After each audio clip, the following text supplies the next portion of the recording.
All right, folks, welcome in. We are going to be going live for a pretty long time here. Still got an hour left until kickoff, but I figure we're going to start doing some pregame stuff, right? But man, it's been a fun day, obviously, with the Tutu Atwell news. It's been pretty dead aside from that. Really interesting what's kind of going on with the Rams because I calculate 49 out of 53 locks on the 53-man roster. I got Matthew Stafford, Stetson Bennett, Ty Simpson, and then I have Kyron Williams, Blake Corum, Ronnie Rivers. And this one, believe it or not, I decided to switch this. I have 5 locks at wide receiver. I don't currently have Xavier Smith. He will probably make the team, but still not really sure on that front. Puka Nacua, Devontae Adams, Konate Mumfield, Jordan Whittington, and Tutu Atwell are my 5 wide receivers. I have the top 5 tight ends, Parkinson, Ferguson, Higbee, Allen, and Claire. I have the offensive line at 9, Jackson, Avila, Shelton, Dotson, McClendon Jr. Then I have David Quesenberry. I have Keegan Trost, Justin Diedish, and Bo Limmer. So we're looking at that right now. Defensive line, currently locks to make the team, 5. Kobe Turner, Braden Fisk, Poona Ford, Tyler Davis, and Ty Hamilton. Obviously, I believe Aaron Donald will be on this team, but currently he's not. Outside linebackers, 4 locks, Myles Garrett, Byron Young, Josiah Stewart, and Desjuan Johnson. I do believe Wesley Bailey will be a part of that. Inside linebackers, the top 4, Nate Landman, Omar Spades, Sean Dolek, and Grant Stewart. Cornerback 4, we're going with Trent McDuffie, Jalen Watson, Emmanuel Forbes Jr., and Josh Wallace. Safety 4, Quentin Lake, Cam Curl, Cam Kinchins, Jalen McCullough. And then your special teamers, Harrison Mevis, the kicker, Ethan Evans, the punter, and Joe Cardona, the long snapper.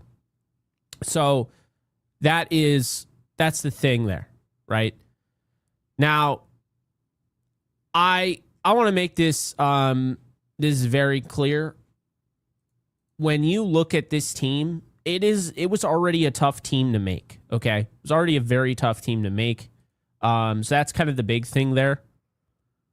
But, you know, I think looking at right now with what we have, I feel good about CJ Daniels making the roster. I feel good about Wesley Bailey. After that is it Dean Connors. I give him a 7 out of 10 chance of making the roster. I think you also look at Xavier Smith. I give him an 8 out of 10, probably going to make it, but I wouldn't call him a lock based on today's acquisition of Tutu Atwell. I'd say looking at Dylan McMahon, Bill Murray, and Austin Blasky, I give a 5 out of 10 chance of making the team. Laryl Murchison, 6 out of 10.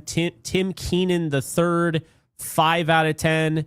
I'm giving it Wesley Bailey. I'm giving a 9 out of 10. CJ Daniels, I'm giving a 9.5 out of 10 chance. There's 0 out of 10 for all the linebackers. I just don't see Neil Rice or Hill Green making the team. Cam Lampkin's a 5 out of 10. Alzillian Hamilton is a 4.5 out of 10. Alex Cook is a 3.5 out of 10. So that's kind of where I'm at on that. But yeah. We got a chat here. Do you think our QB4 going to play the whole game? I feel like McVay always do that, or still figuring QB2. QB2 is not going to play. I don't believe Stetson Bennett plays. I think we're going to see, in all likelihood, I think this is going to be probably the first half, Ty Simpson. The second half will go to Matthew Caldwell from Texas. So I think that's kind of how we're looking at it here. But appreciate you guys being in here. We have over 100 people. Be sure to hit that like button. Be sure to check out today's sponsor, Prize Picks, as well as Courtyard.io. We'll have those later on. But big shout out to them for sponsoring today's show. And we're back with another watch party, and we're going to continue this thing. We're off next week with watch parties because the Rams don't play. The following week, the Rams play on Thursday night, taking on the 49ers in Australia, and we will be live an hour before kickoff. So really looking forward to that. Can't wait to do that. But we still have a preseason game to get to. What's up, Chach? How's it going? Yeah, I'm really looking forward to this game. This is the last preseason game. We'll see who plays. We'll see who doesn't. So far, I mean, I would imagine you're going to see all the guys that are pretty much guaranteed not to make the roster. But there is kind of this, how do I say it, strategy. You don't want to play everybody, so that's something to keep in mind. You really don't want to play everybody. Because if you play everybody, and you're trying to sneak a guy onto the practice squad or whatever, that's going to be a problem, right? But yeah, that's pretty much what's going on with the roster. I had a projected practice squad top 17. Jake Bomeister, by the way, according to the International Pathway Program, because he's an international player, he's allowed as one extra spot, so the practice squad becomes a 17 instead of a 16-man practice squad. So that's something to keep in mind. Porter is asking what game you going to in person. So I'm going to 3 games this year. I'm going to the Cardinals game in Arizona. I am going to the Buffalo Bills game in LA, and I'm going to the Chiefs game in LA. So I'll be at all 3 of those, and I hope to see you there at either all 3 of them, 2 of the 3, or 1 of the 3. And if it's none of the 3, I promise we'll find each other at some point next season. But yeah, I'm going to continue to go out to SoFi and get to see you guys. It's always a pleasure and a privilege to be able to get out there, tailgate with you guys, hang out, get to hear all the stories and everything, and get to meet you. So, I mean, I always love doing that. It's a lot of fun. So I intend to do that. But yeah, I'm really looking forward to that for sure. As far as the practice squad, the 17 practice squad that I have, Bomeister I have making it, obviously the punter, International Pathway Program. Dean Connors, will he or won't he clear waivers? I don't know. I truly don't know. It depends on how much he plays tonight. If he plays a lot, I think there's probably more than likely a team that's going to be interested and will move to go and claim him. Jordan Waters, I think they'll be able to add to their practice squad. I think True Edwards and Tyler Scott will be able to get on the practice squad. Mark Redmond's an interesting one. I'm going to say he does make the practice squad and clear waivers, but we'll see. Dan Villari, I think, will make the practice squad. Austin Blasky, Bill Murray, being that he's 29, has bounced around the league. I think he can be stashed on the practice squad, as well as Dylan McMahon. That might be a little tougher. We'll see if the Eagles try to bring him back. Bill Norton, defensive lineman, as well as Laryl Murchison, have some veteran presence on the practice squad. I think those guys make it, followed by Elias Neal, Nick Greenhill, Alzillian Hamilton, Alex Cook, Nick Anderson. Now, I know I'm forgetting guys, but I'm not actually. Brendan Presley, unfortunately, I think a lot of people in here are fans of him. There were quite a few people that were upset about the Tutu Atwell acquisition because they wanted Brendan Presley to make the team. Presley had a great preseason last year, and in the opportunities he's gotten this year, he's looked really good. But unfortunately, I think this is where the bus stops for Brendan Presley. I think he is going to be picked up off of waivers, and so I'm not exactly looking forward to that, but that's how I think it's going to go down. So we'll see. I think Brendan Presley is going to be picked off waivers. I think Alex Bachman will also be picked off waivers, or he'll sign. He's a good player.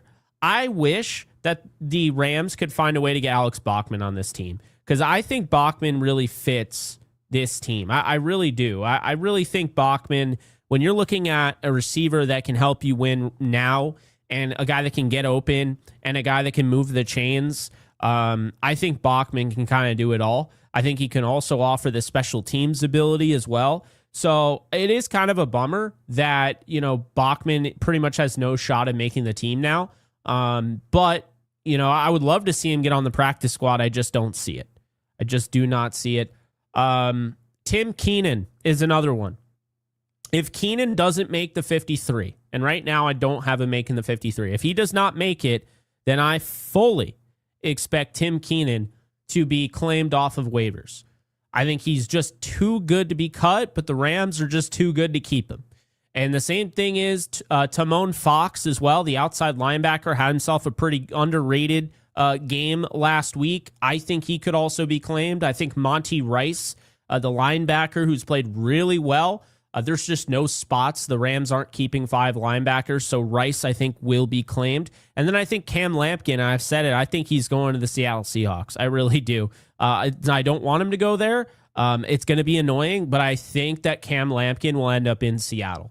As far as the IR, Mario Williams, I think Keegan Tross is a potential IR guy if he's not ready for week 1. Kier Thomas, Daniel Rickert, and of course, Zach McPherson.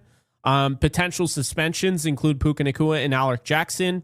And of course, the potential addition is Aaron Donald. So that's what we have there. Guys, really do appreciate you being in here. Let me know in the comments section below where everybody is currently watching this show from. You know, where is everybody across the globe? I'd imagine we're going to get a lot of California people. Just drop your city or your state. Drop your city or state and let me know where you guys are currently located. Who's coming in and watching and where they're watching. Really do appreciate everybody being here. Over 150 people. We got a Colorado Springs here. We got Dallas. We got at my house, quite literal, California. We got Atlanta, Anchorage. We got I almost said Vermont, Virginia. We got Missouri. We got Denmark in the house. Oh, that makes sense. Joakim, appreciate you being here. We got El Paso, Texas. We got Portland, Ventura. I believe that in California, I'd imagine. We got Hawaii. We have California, Oregon. We got California, Hawaii. How about 2 Hawaii already? Hawaii represent. Costa Rica, Whittier, California. We got Inland Empire, Cali. We got Australia. Shout out Joshua. You going to go to the game, by the way? Awesome stuff. Nebraska. We got the OC.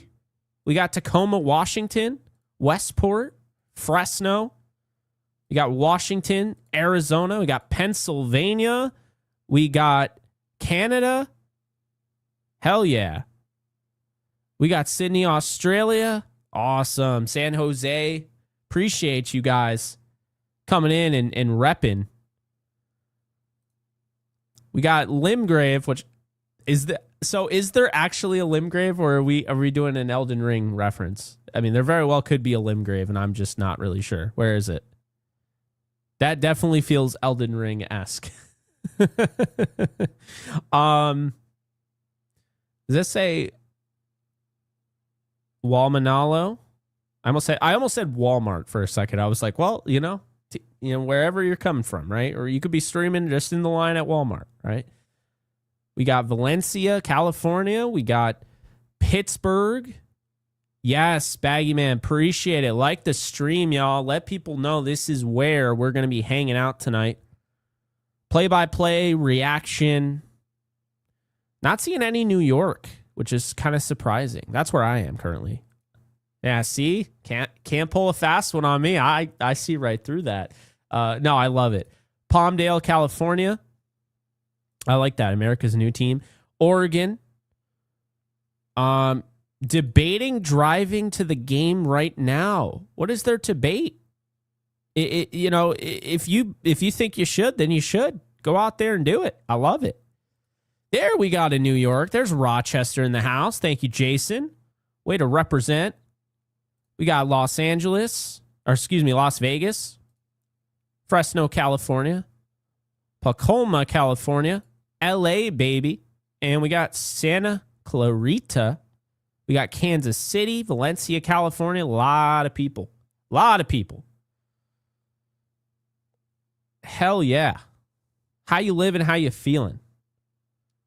Love it. Guys, be sure to hit that thumbs up button, also known as the like button. Really does help me out here. St. Louis, Missouri. Appreciate you, Multigrain Brad. How about Baldwin Park, California? Nice. Live about 25 minutes from SoFi, but the parking gets me. Yeah, no, I get it. I totally get it. And then if you try, because I tried doing the Uber thing at the NFC West Roundtable event, and that was a nightmare. Not only that, the Uber driver dropped us in like the wrong address. We were just in the middle of Crenshaw at like 11 p.m. Not great. But it is what it is. But yeah, it can be tough. Yes, drop a like. Redlands, California, Valencia. There we go. Westlake Village, Gardner, Kansas. A lot of Valencians in here. Love it. And we got an Oxnard, California representative. How about that? All right. Well, as we get ready to get this thing rolling, we get to see the debut of Stephen Gilmore, Stephon Gilmore's younger brother, I believe, and Devine Deal with the Rams. They signed deals this week. No pun intended. And we're going to get a chance to see what that looks like. Can they make the team? Probably unlikely, but you never know. We got Antarctica in the house. I don't know if we're... Hey, there we go. You're not far. Let's go. Albany represent. Appreciate you. Got Richland, Washington. Hell yeah.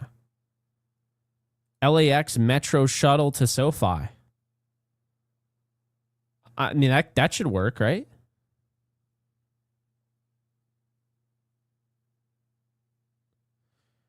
I love seeing fans from St. Louis, man. I love that. I love it. You're not wrong. Central Oregon, hell yeah. We got Woodland Hills. So you're not far away from that complex. Definitely is going to look all decked out in the next 5 years. Probably already looks pretty nice.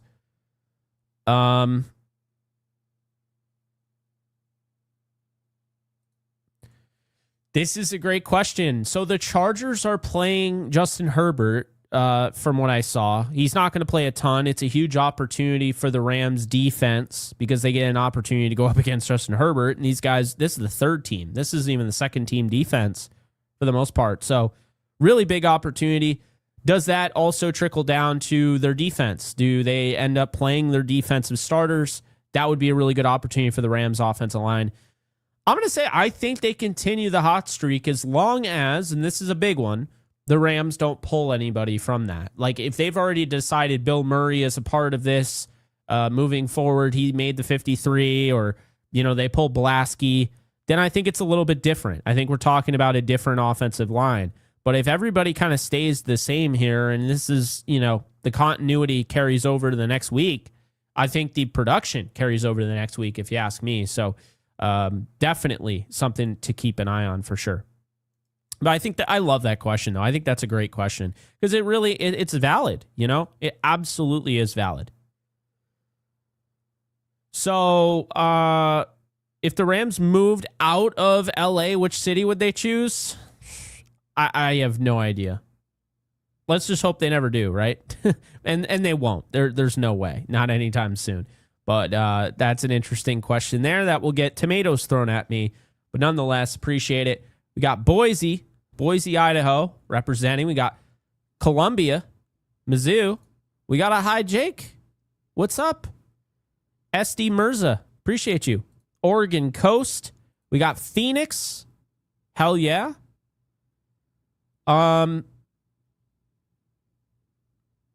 T Mill thinks that Ty Simpson's going to be included in a package for Joe Burrow in the future. I hope you're crazy. I would personally rather see it out with Ty Simpson than trade for Joe Burrow.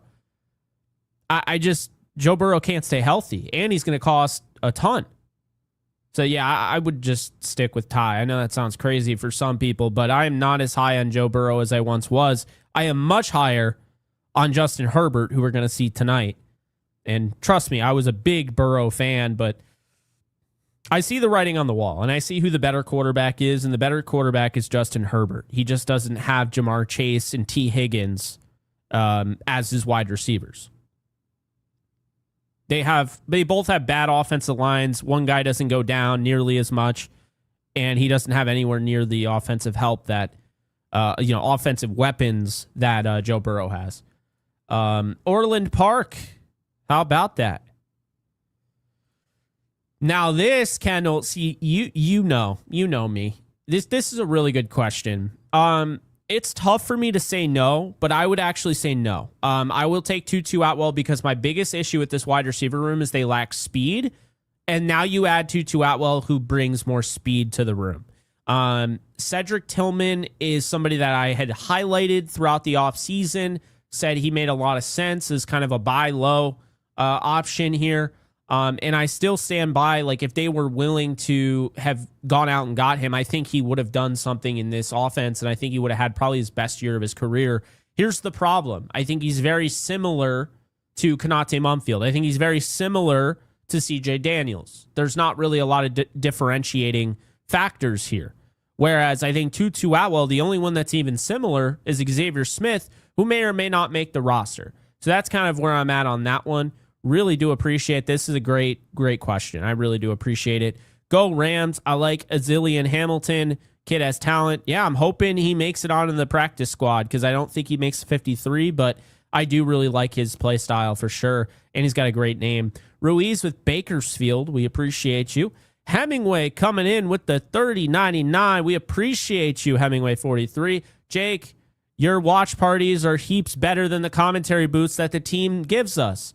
Well, I really appreciate that. I have some friends in the commentary booth. I have a lot of respect for Jordan Rodriguez, and really happy to see the basically the job that she's done and how quickly she's rose to the top. And JB Long was one of the first ever people that gave me any sort of attention in the space. So I really do appreciate the comment, giving me praise, but I never want to look down on people that I really respect. So I would say they're probably doing a really good job. I haven't really gotten a chance to hear their calls because I'm focusing on what I'm focusing on. But I really do. I'm a huge JB Long fan, always will be, because I think he's one of the nicest people in this industry. And I wish more people in the industry were as nice as JB Long, because JB Long genuinely, he's passionate, but he's professional, and he's always properly prepped for any situation. I've watched him call the Rams. I watched him call Washington, the Washington Huskies. I've watched him call the Kansas Jayhawks games. This guy always comes prepared. It's crazy how this guy will literally he'll call a Kansas Jayhawk game. I'm watching, by the way. I'm a huge Jayhawks fan, if you can't see over there. So I'll watch him calling the Jayhawks, and he's saying Jalen Daniels back to pass, and then literally the next day, he's calling the Rams. So you just got to give him a lot of credit. He works his ass off, and he is a great person. So really big fan of him, but a really big fan of the Supers, and I'm a really big fan of a lot of you guys who support the channel and support me personally. It means a lot. So thank you, Hemingway. Raleigh, North Carolina. Really do appreciate it. I can't believe I almost said Raleigh, California, even though it sounds like there probably is a Raleigh, California. To be fair, there's a new city every day, or a new town every day I find out in New York. It's just unreal how many different things are out here. But Kansas, center of. So you're in the center of Kansas. Love that. Yeah, I love the St. Louis fans too, Brian. I'm with you on that one. Any updates on Miles' injury and Puka getting worried they are not practicing and not ready for week 1? I'm not worried because this is the exact same playbook the Rams ran last year with Matthew Stafford. And I told you guys I wasn't worried. I never wavered. It wasn't a big deal. And I'm telling you right now, I just don't even take too much of, I don't have any worry about this. I think this is maintenance more than anything. If this was the playoffs, you better believe Puka Nacua and Myles Garrett would be suiting up. And even if this is the regular season, you better believe Puka Nacua and Myles Garrett would suit up. So I'm not really worried about that. I won't be worried until the Rams tell us, hey, we should be worried. I'm from St. Louis, but moved to KC. Well, we appreciate you. Where's Palm Beach, Florida? Well, Katarina, I would assume that you are a part of that representation by saying this, but maybe not. So, yeah, shout out Palm Beach, Florida. Hell yeah. We got Rams house. What's up, Thunder Ram? How you doing? Chargers need to move out. Yeah, I'm not the most fond of them being at SoFi Stadium. It definitely feels like the Rams stadium, and they're just kind of borrowing it.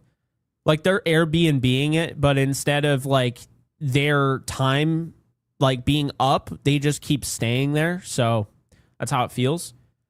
Technical trader, New York here. Let's go Rams. Love it. Love the New York representation. We got Andrew saying Josh Allen to the Rams. Good luck on that one. I don't see that happening anytime soon. Ilana, how you doing? What's up, Jake? From University Place, Washington. Much love. I appreciate it. Even as a Seahawks fan, coming in here and supported me. I'm telling you, there's some really, really good people out here, regardless of fan base. I will tell you that over and over and over again. So instead of focusing on the negative people, this year we need to do a better job, and I definitely include myself in this. We need to do a better job of recognizing the positive people from those fan bases, because there's negative people in the Rams fan base. Hell, there's an entire Reddit thread or Rams Reddit that doesn't ever miss an opportunity to throw shade in my direction. So, it is what it is, but that's the thing is you got to focus on the positives. That's really what it comes down to. So, yeah. Really do appreciate it, Alana. Let's see. Who's your fantasy sleeper? Well, I can just give it away now because I know everybody in my fantasy leagues follows all my stuff, and at this point, I can't hide anybody. And it's not like I'm going to be able to trade for him anyway. And this player is Travis Etienne. I think Travis Etienne for the Saints is going to have himself a crazy season. I think he's going to be really good. I think regardless of Alvin Kamara's health, he is going to have over 1,000 yards. He's a great pass protector. This is somebody that I wanted the Rams to trade for a few years back when it looked like he was struggling. So yeah, I'll just say that. I really think I think ETN is a great sleeper at running back. I'll give you some more though. Wide receiver, give me Dontavion Wicks. I was saying I wanted the Rams to go after him. He's one of the best natural separators in the game at wide receiver, and he's taking over for A.J. Brown. It's going to be him. It's going to be Devontae Smith. And then, of course, you have Mekhi Lemon, but I'm really high on Dontavion Wicks with the Eagles and the new offense of Sean Mannion. I think Dontavion Wicks and his separation ability is going to really help. And I think he actually plays into Jalen Hurts' strengths a lot more than some of the other receivers. So I love that fit. Quarterback, let's see. Who's a good sleeper quarterback? Well, I'm just going to go with the Saints again. I'm going to go with Tyler Shuck. I'm really high on Shuck. Not only do you get a quarterback here that can throw the football down the field, isn't really afraid, but you also get a guy that can run the football. And I think the big thing is with quarterbacks is if you get a chance to run in preseason, or not preseason, in fantasy, that really does help you out. So I think Shuck is going to get a lot of those yards on the ground, but I also think he'll get it through the air. And I think last, but certainly not least, we're going to go with Terrence Ferguson at tight end. Maybe just masquerading as a tight end the whole year when really he's going to be wide receiver 3 for the Rams. He's my sleeper at tight end. I think, he might not even be really that much of a best kept scenario here. I think a lot of people know who he is at this point. But yeah, I think those are my fantasy sleepers there for you, Baggy there. So really do appreciate the question there. Yeah, Tavon Austin, well, he had a chance. He was with Sean McVay, and McVay did nothing with him. So I guess he didn't have a chance. He was with McVay, and nothing came of it. So who knows, man? I don't know what to make at this point. But I really like Tavon. I will always defend him. He was not drafted in the McVay era. He was drafted in a Rams era where they couldn't get to the playoffs. So it is worth mentioning that. If AZ Hamilton plays a great game, what's the scenario for him to make the 53 in your opinion? Because he reminds me of Trey Tomlinson, but better. There's the but better. If AZ Hamilton makes the team, One, there's either already an injury that has not really been disclosed yet by the team in that cornerback room where they need the depth. Two, he played so well and they're very high on him and they thought they could sneak him, but now they can't. Or three, he was always on their 53 and he doesn't end up playing. He played his great game last week and we don't see him that much this week. I guess we'll find out what that ultimately is, but yeah, good question there. Yeah, he does, but he doesn't miss time. That's the thing. Herbert rarely misses time. He goes out there and he plays. Burrow misses time. That's the biggest issue.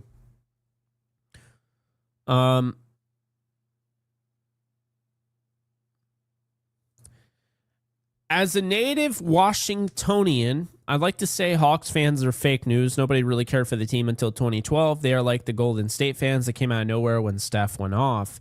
I don't know if that's entirely fair. Because I mean, let's not forget, they were in the Super Bowl against the Steelers. And people cared.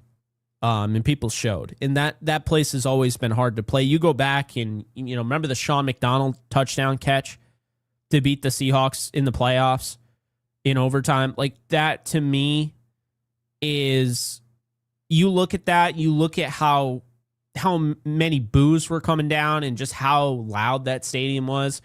Seahawks fans showed up. I think they get a little bit of a bad rep. I think, when it really comes down to is that I think the Seahawks fans show up. I think if you want to point the finger at anybody, it's really the 49er fans. And I'm sorry for any 49er fans that are watching. I'm not including you. But the 49er fans stopped when Jim Tom Sula was the head coach, okay? They stopped going to games. There are plenty of screenshots of nobody in the stands, and yet they never want to acknowledge that because they take over stadiums. But it's like, you take over stadiums when they're good. You take over stadiums now that they have Kyle Shanahan. You weren't taking over stadiums when Jim Tom Sula, who was, he was awful. You were not taking over stadiums when he was the coach. You weren't taking over stadiums when Chip Kelly was the head coach. It just, that's the thing. So, yeah.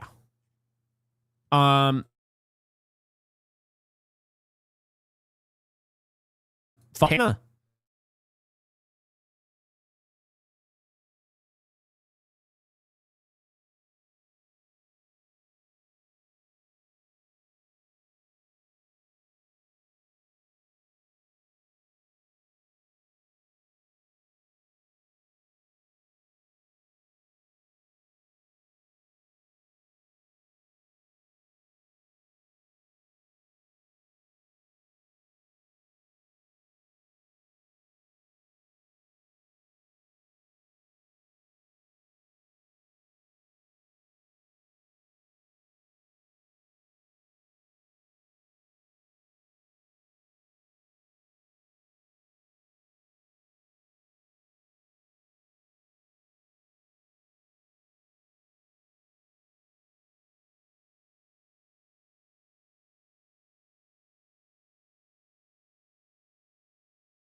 All right. Well, I'm back.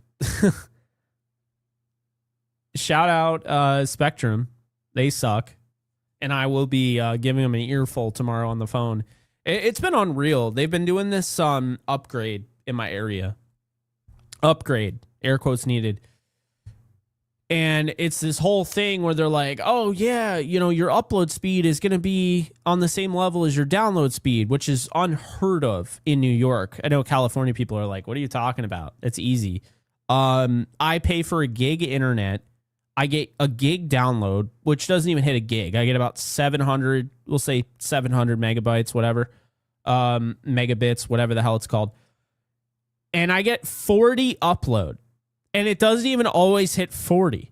So it's just, it's to the point where we're constantly getting this upgrade going on. Upgrade, air quotes needed. And I'm just waiting for this thing to happen. And yet I feel like since this upgrade happened, I feel like I'm constantly losing connection. People are saying the connection sucks.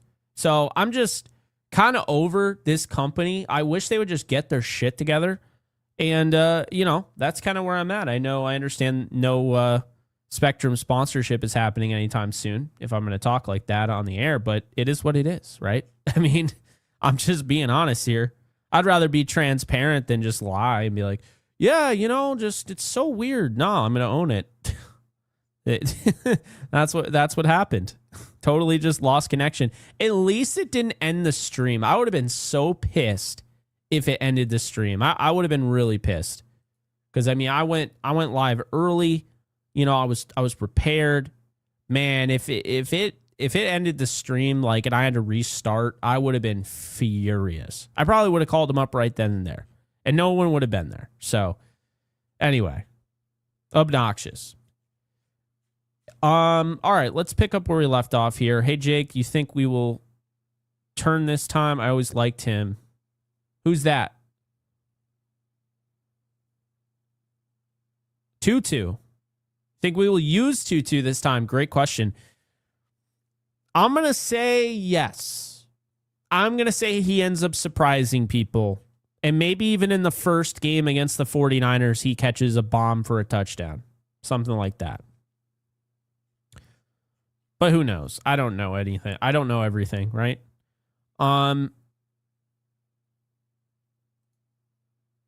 that worked out well, right? Let go of Willie Lampkin and Chris Paul to keep Cody Schrader, and none of those three are on the team anymore. And two of those three are on rival teams. So awesome stuff. I'm with you on that, Rafe. I appreciate that. I love seeing Jordan and JB Long getting some love. They deserve it. JB is great. You rock too, Jake. I appreciate that.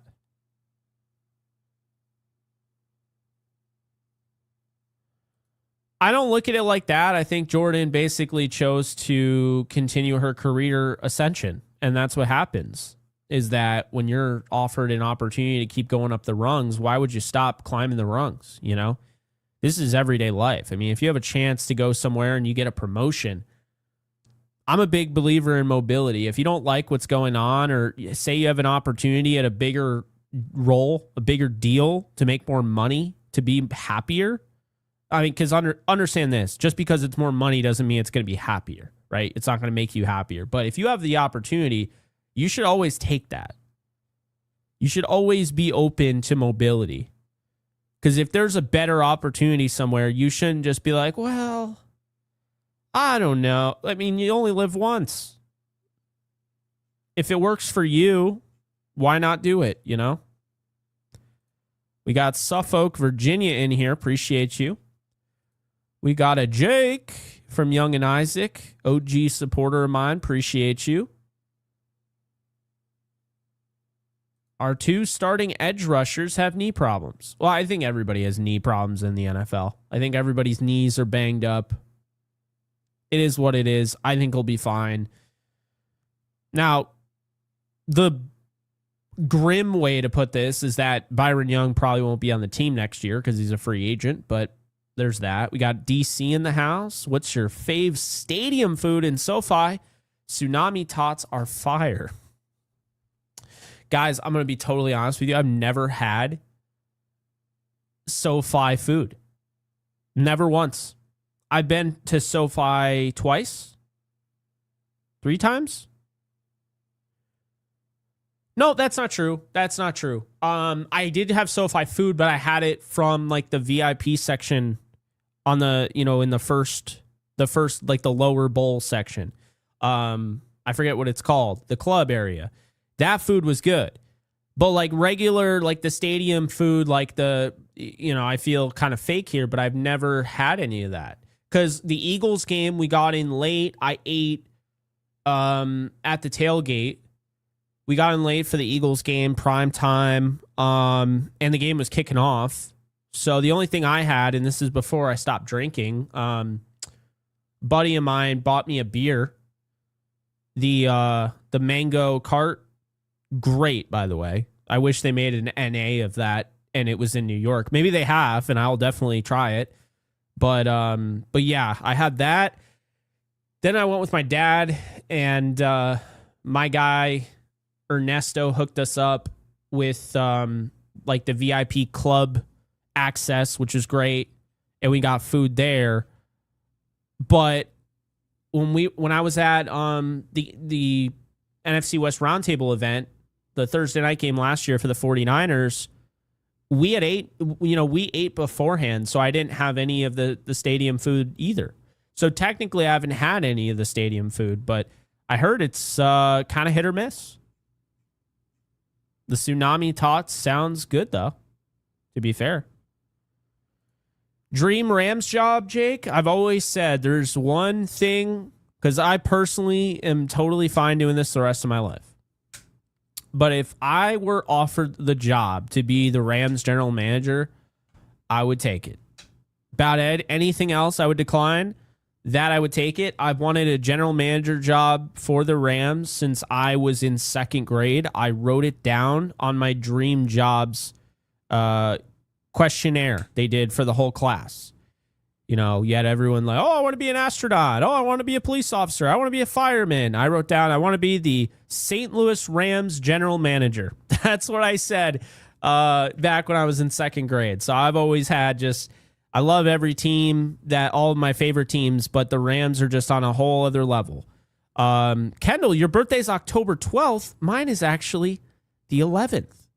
So how about that? I'll be in LA for my birthday.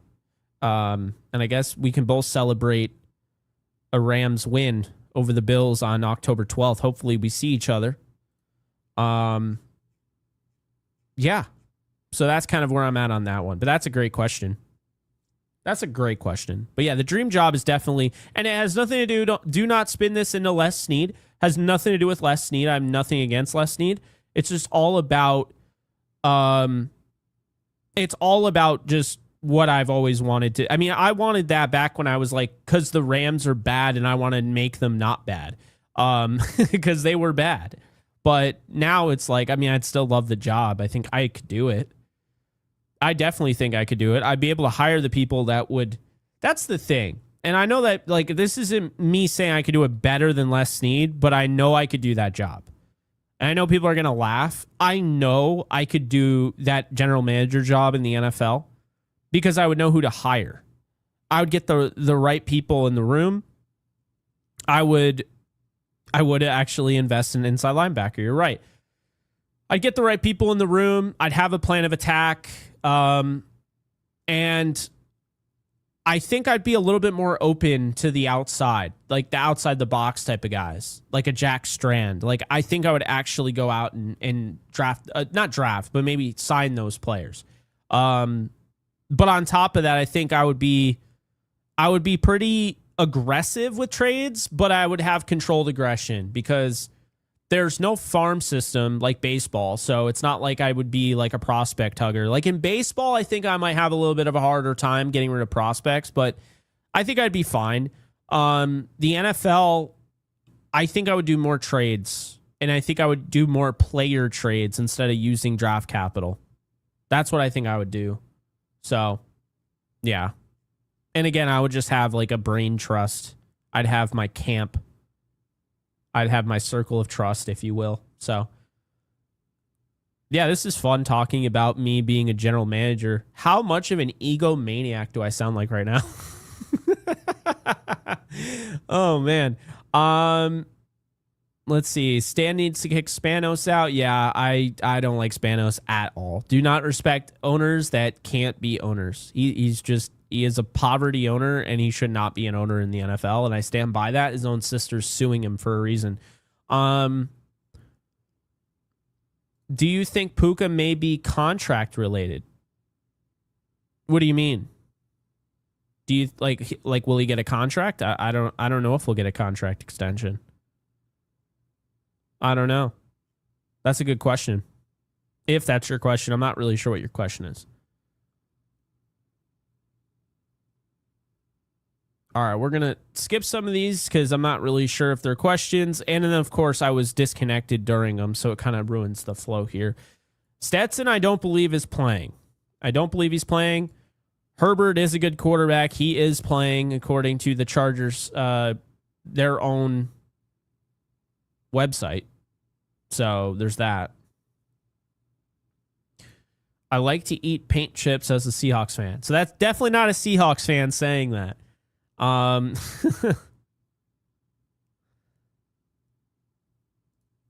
Seahawks fans are actually some of the nice and passionate. After I went to Rams for Seahawks win in Seattle for Puka's first game, they were hella nice after and gave respect.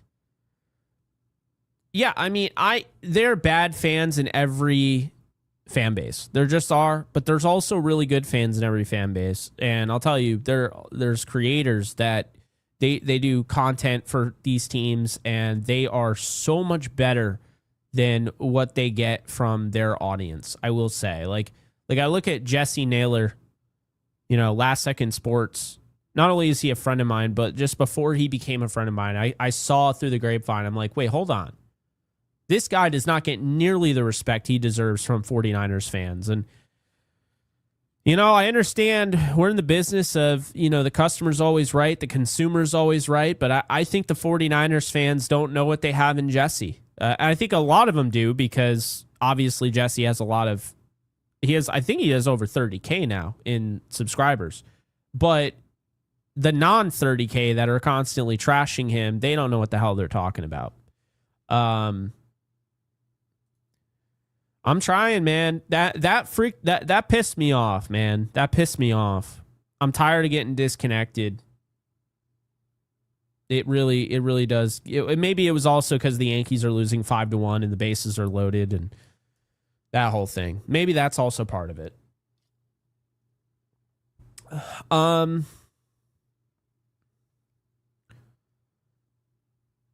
He lives is awesome. I love this comment. Reckoning comes in with the 5. Appreciate you. Crazy to bring Tutu back. He is only a McVay decoy, not a huge contributor to the offense. Seen it for 5 seasons already. This is what I said, though, on the breaking news video that we did on Tutu Atwell. I said, look, the one thing that's going in the right direction for the Rams is that they know now, okay? They know. They totally know now what they've done wrong. But another thing here, last year is the first year where I felt like they had a legitimate argument about why they didn't use Tutu Atwell, because they switched their entire offense that was predominantly an 11 personnel offense that was 3 wide receiver heavy 90% of the time, and they switched it to a very niche 13 personnel offense that was 3 tight end heavy 90% of the time. Obviously, it wasn't 90, but it felt like that after week 7 when Puka Nacua went down. They adjusted against the Jaguars in London. That's what you saw.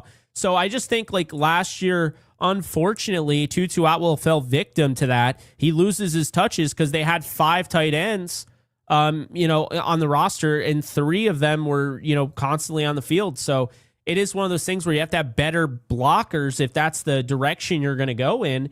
And I think that's like the real aspect of it. I think if, it was previous years, fine, but I think genuinely they may have had a plan for Tutu Atwell last year that got kind of brushed under the rug when they had the 13 personnel kind of ascension. So we'll see. Now you know what you are. We'll see if they make the adjustments. If they don't, well, it's the definition of insanity, doing the same thing over and over and over again and expecting different results. So we shall see how that goes. Alex with the TVA shout out. YouTube TVA Prune Jake. Dude, the YouTube TVA is out like crazy, man. You gotta lock your doors and your windows. TVA, the YouTube TVA is coming after you. But all jokes aside, I do appreciate you for being in here. Thought the substation got Jake for a moment. There is one not far. It's in my my facility here where I live. So, Technically, I do have a substation. That is something. Spectrum sucks here in St. Louis also. Yeah, it's not what you want, right? Pennsboro, West Virginia. Represent. Appreciate you. Okay, we got an insider in the house. It's Ruiz. It's not symmetrical yet, but we are upgrading the infrastructure. So Ruiz is an insider for Spectrum. It appears you probably work at Spectrum the way you're talking about it. Let's see. Okay. Ruiz, appreciate this. Jake, the DAA infrastructure is coming for Spectrum. It will eventually be symmetrical 1 gig speed. Sometimes city permits put upgrades on hold. So I got the email that the upgrade was in fact happening. I called and they said it would be done around August. Now, it's now August 27th. So I don't know how it works. Like, is this nationwide, Ruiz, or is this like, because that's the thing. I called like in New York. He was telling me it should be done in my area around August. The upgrade was already done. I got the email and everything. I'm very curious about where they go from there, though. But I appreciate the insider knowledge here. I had no idea. I still don't like Spectrum, but I appreciate you willing to, try to make light of this, or try to, add some light to this is a better word, I would say. So let's see. Where we got? Don't have T-Mobile fiber. Unfortunately, we don't have Verizon Fios either. In my area, you only get Spectrum. That's just the way it is. So, yeah. That is the only thing that we can do. Spectrum is it. Where is Okay, so just an update here. Could mean nothing, could mean something. The Rams posted some videos, or posted some pictures. We got CJ Daniels in uniform. We got Stetson Bennett in uniform. We got Kyron Williams in uniform. All right, now I'm calling BS here. This is a dress rehearsal. They're going to have their starters, the dress rehearsal for the starters. Okay, I see what it is now. Not putting too much into that. So yeah. Let's see. Can you still be the GM for the Rams in 2032, or that not possible? Well, considering it's 2026, 2032 is 6 years away. I will be, 37 years old? Yeah, I don't see why I couldn't do that.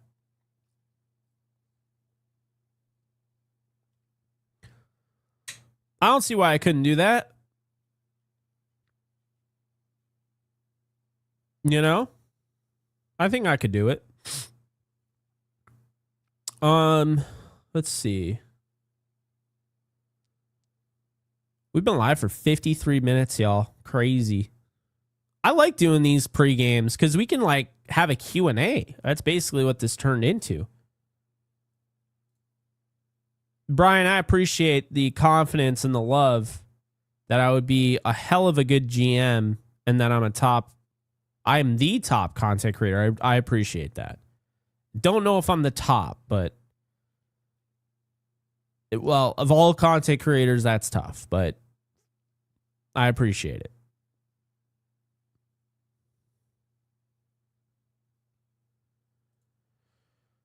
I appreciate it, Ruiz. Partial work has been completed. I'm a Spectrum engineer with the internet demands. It had to be done.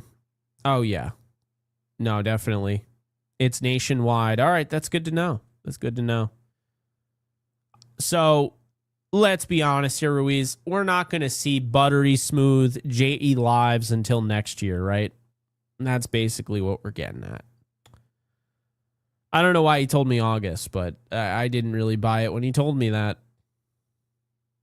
It is what it is.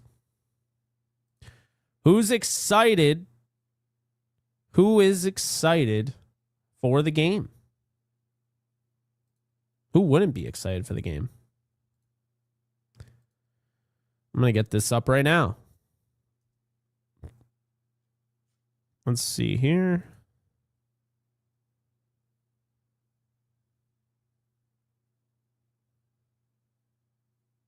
We got... Where is it?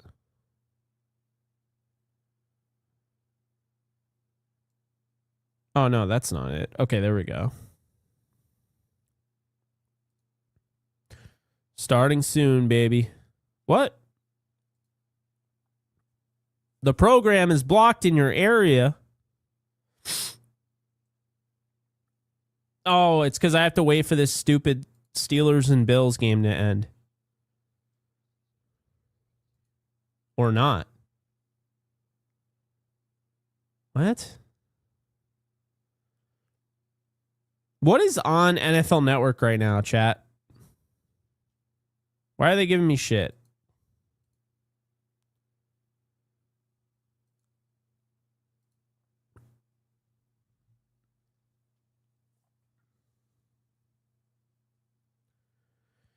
I appreciate that, Daryl. Yeah, this game is insane. To have a 10 p.m. Eastern time game is absolutely insane. Thank you, Kendall. I appreciate you. Much love to you. I try to give the people what they want.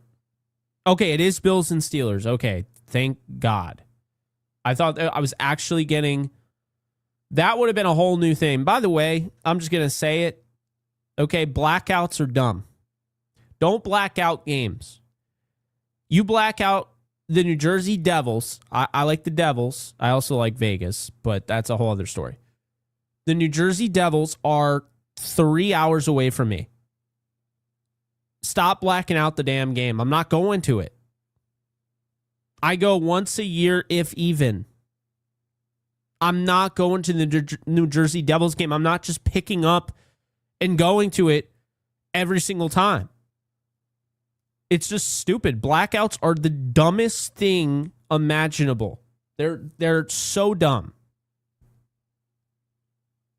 And if you want to do blackouts, have a proximity.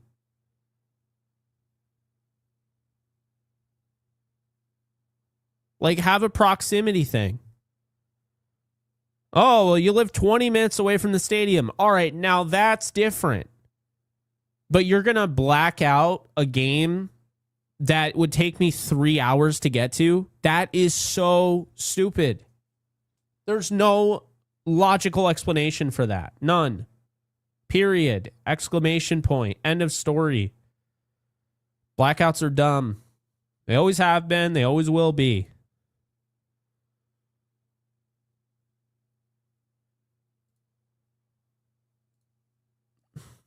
They make me mad, man. I'm not a fan of blackouts. Screw the blackouts.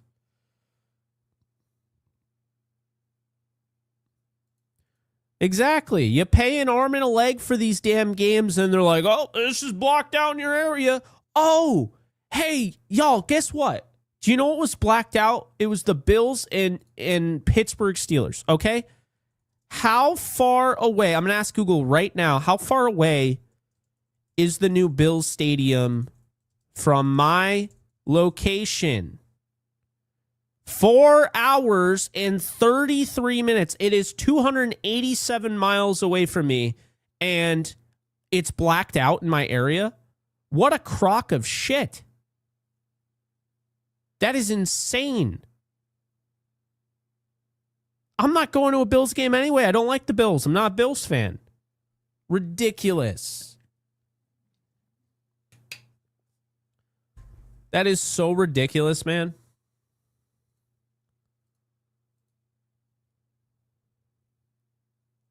Highmark Stadium is 4 hours and 33 minutes from me. It's just unreal. Anyway, now I should be good, right? Nope, still blacked out.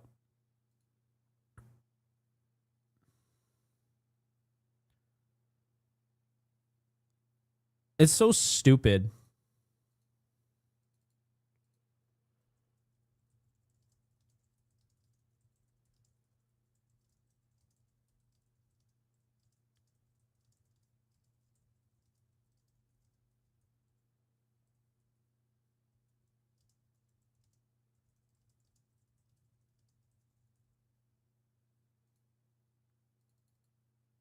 Oh my God, dude.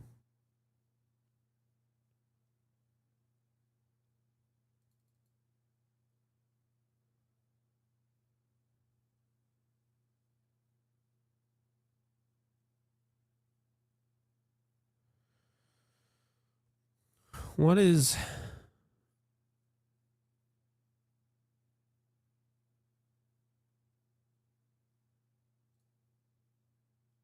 Yeah, I'm trying to start it. It's still... This is awful, dude. This is so bad.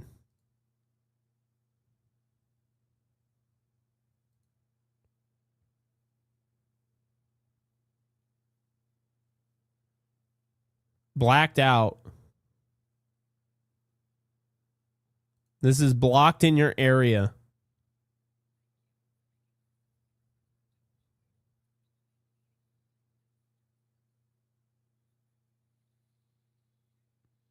This is so stupid.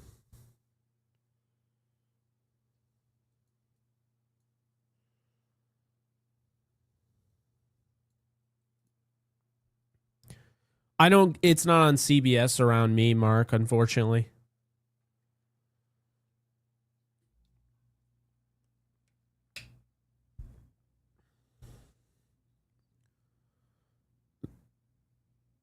I don't have ESPN Plus. We'll find a way to see the game. It's just... This whole thing is stupid. It's just dumb at this point.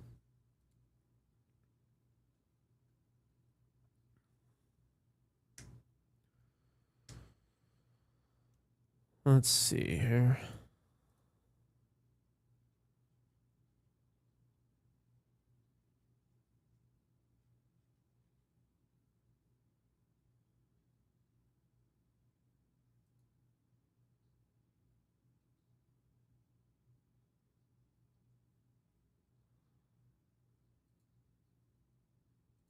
All right. I have NFL Network. It's currently blocked out.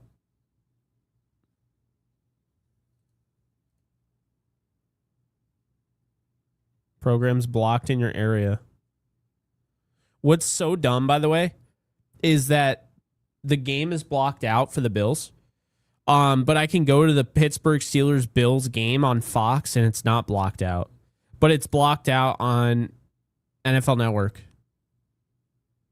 I mean, come on, dude. What a joke. I'm gonna go on NFL Pro, but this is garbage.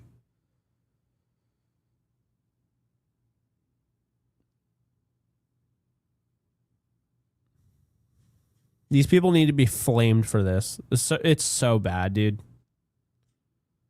How are you going to do that?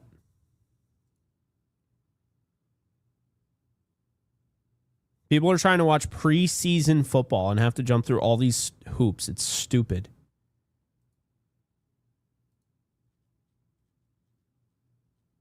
Like, it's just genuinely pathetic at this point. Like, I'm ready to go.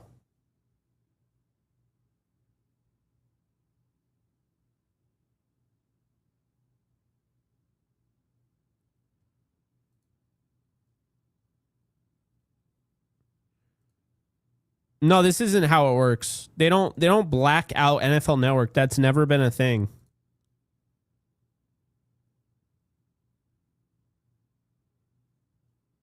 Now it's not even showing for me.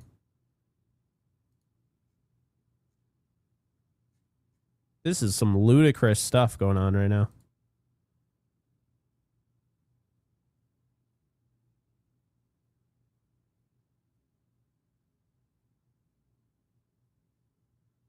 This is ridiculous. Yeah, Buzzer has it, but like I'm not trying to watch it on my phone.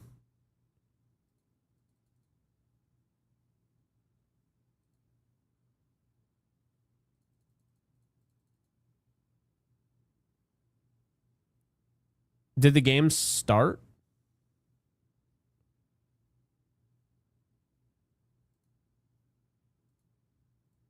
All right, let's see here. It's always something, man.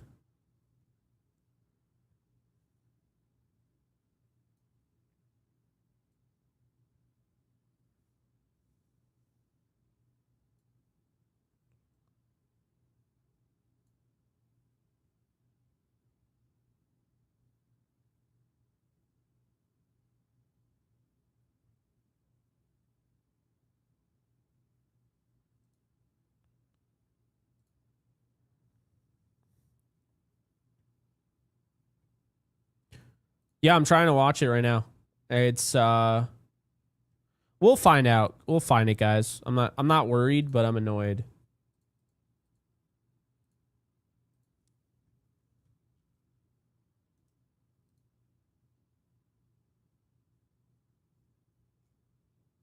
It blows my mind how it's literally always something without fail.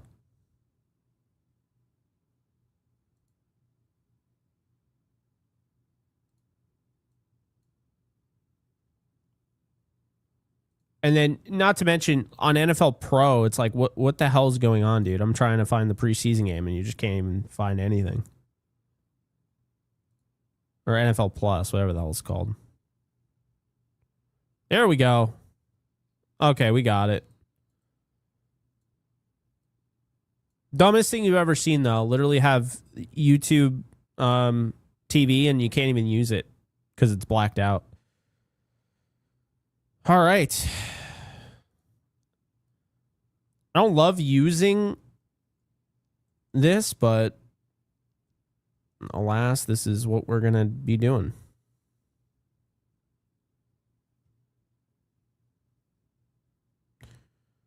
So Brennan Presley takes the opening kickoff for the Rams, and he brings it out to about the 30-yard line. That'll kick us off.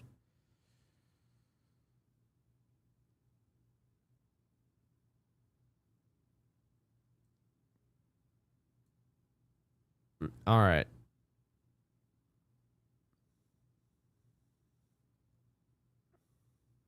So we got Ty Simpson starting. That means no Stetson Bennett. It'll be Ty Simpson, and it will be Matthew Caldwell, and we'll see how things go. Okay, quick snap. Nice throw, and that's CJ Daniels out of bounds for a first down. So nice throw there. It's another quick hitter from Ty Simpson. You get the ball out of the shotgun to open it up. You throw on the curl route, and you throw it enough where you put it only where the receiver can move upfield for it, which I love, by the way. The ankle flexion there with CJ Daniels to get the first down, although they're saying he didn't get it. So they hand it off now. That's Jordan Waters. Big Jordan Waters plows his way for a first down. I wonder if we'll see Dean Connors or if this is Jordan Waters all the way through. If we don't see Dean Connors, then I'd have to imagine that they're either, one, trying to get him to get through waivers unclaimed, or two, he's made the roster.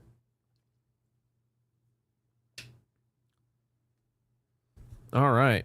Hope everyone's doing well. Be sure to like and subscribe if you haven't already.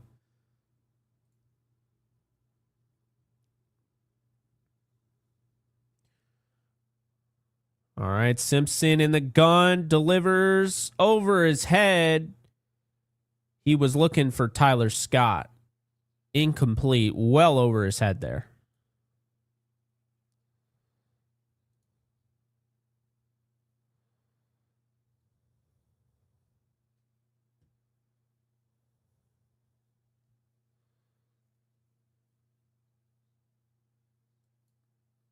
Now YouTube TV's working.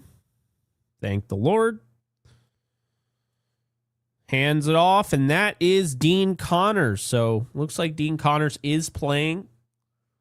He gets about 2, handing out of the shotgun. It's going to be 3rd down.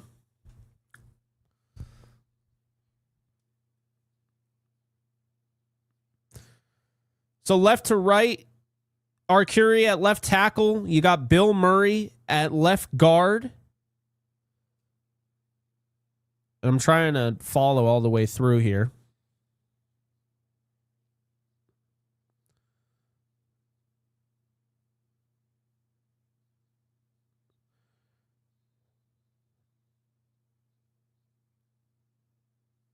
So Simpson gets it to Presley, but it's short of the first down conversion, so they're going to punt it here, it looks like, on 4th and 4.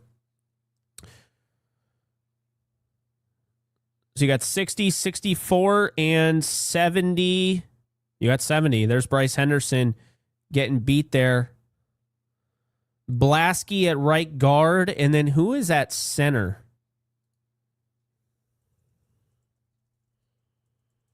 I'm looking right now.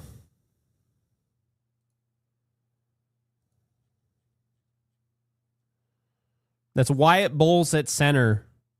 So from left to right, for those of you who are wondering, Arcuri at left tackle, Bill Murray at left guard, center is Wyatt Bowles, right guard is Austin Blasky, and right tackle is Bryce Henderson.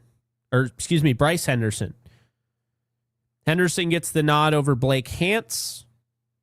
There is no Dylan McMahon on the field. A little bit of a surprise there. The NC State former 5th-round pick that was drafted by the Eagles. The Rams have kind of had in the background for a little bit now. So interesting stuff to keep an eye on moving forward here. Could speak to him. Maybe he made the team. Maybe they've already seen enough and they don't want him to get claimed on waivers.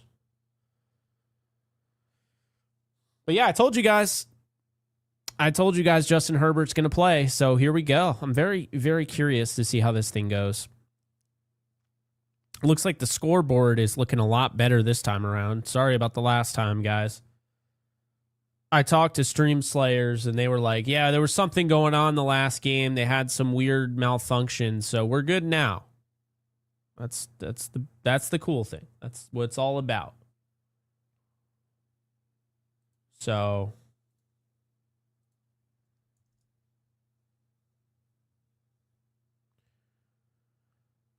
no, they didn't get any push in the run game, to your point.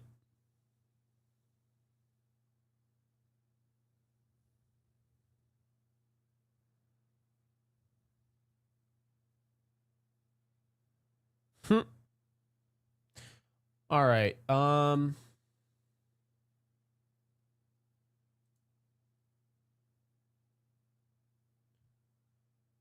Let's see here. So far, Simpson 2 of 3 for 13 yards. You have CJ Daniels, a catch for 9. Brennan Presley, a catch for 4. Tyler Scott had a target. Jordan Waters, a run for 2. And Dean Connors, a run for 1. Tyler Scott actually was the one that took it out. They did say it was Brennan Presley. It was actually Tyler Scott that took the kickoff.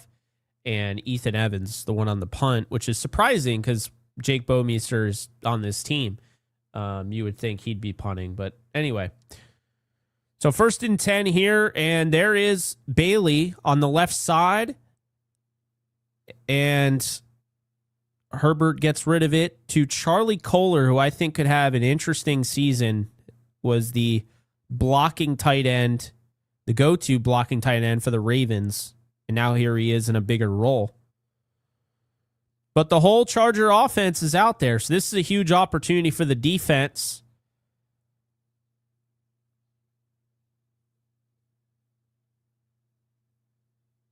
Wes Bailey is in there.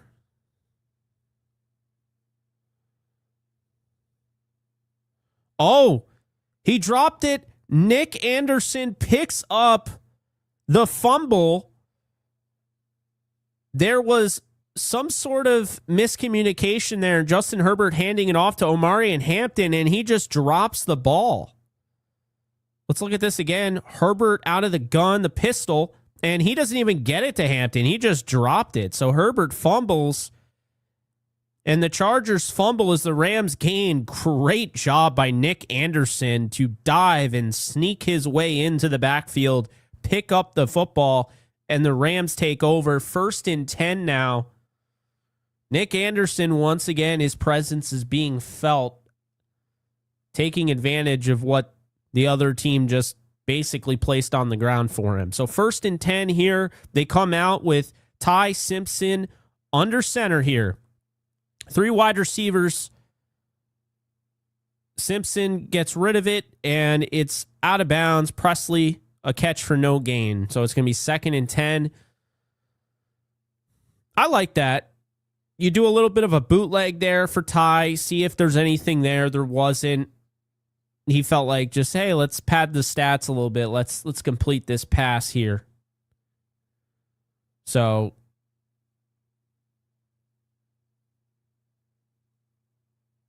yeah, Mesidor's out there. It looks like most of the Chargers starters are out there right now, to be fair. So Simpson in the gun.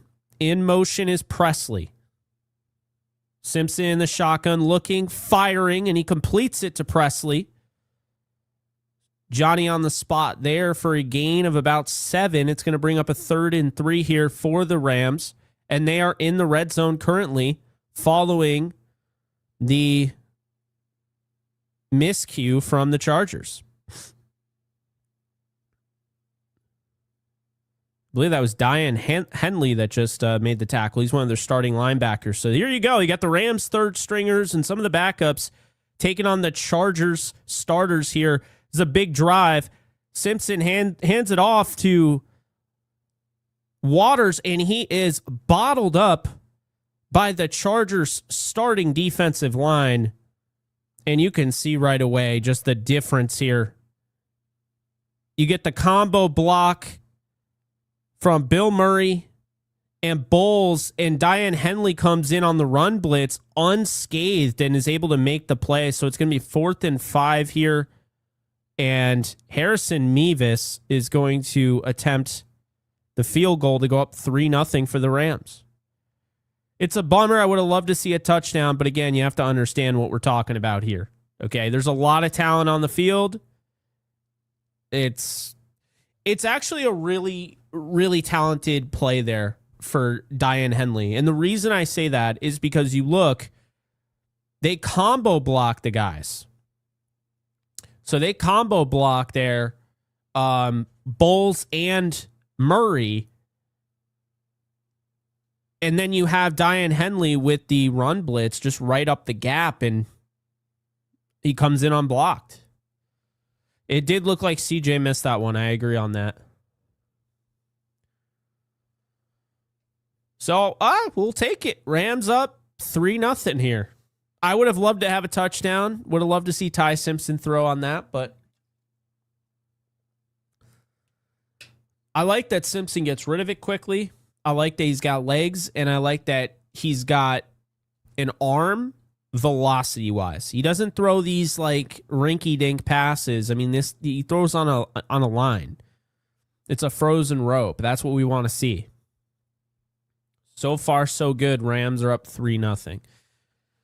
Yeah, I would have, I think the first play, I wanted to see Wes Bailey get a little bit after it. We don't know the play call, on Justin Herbert, that first play for, the catch and run for a first down that Kohler had. But that first play on that offensive drive, I want to see Wes Bailey be more aggressive there. It felt like, again, we don't know what his assignment was. It felt like he kind of got lost a little bit, like a fish out of water. It's like, do I go after Josh Allen here? Justin Herbert. It looked like he would have gotten him, but he also is playing contain there as well. So it's like, I don't know what the actual, what the assignment was there, but yeah.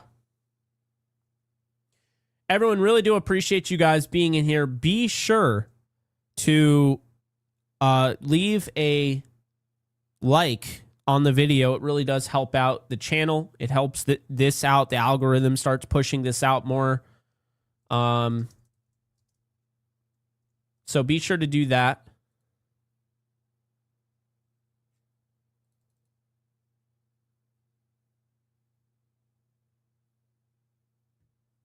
Let's see.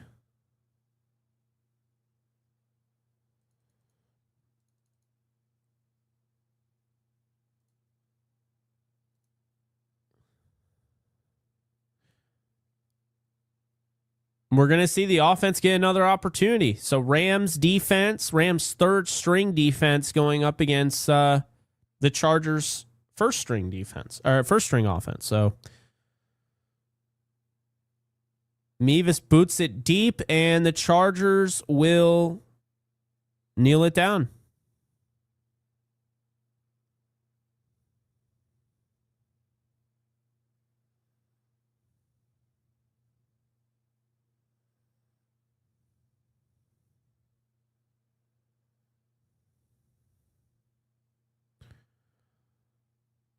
So here we go. Justin Herbert's back out there. Unfortunately, I'm seeing Bolt up on my screen, so it means I have the Chargers broadcast. Not what you want.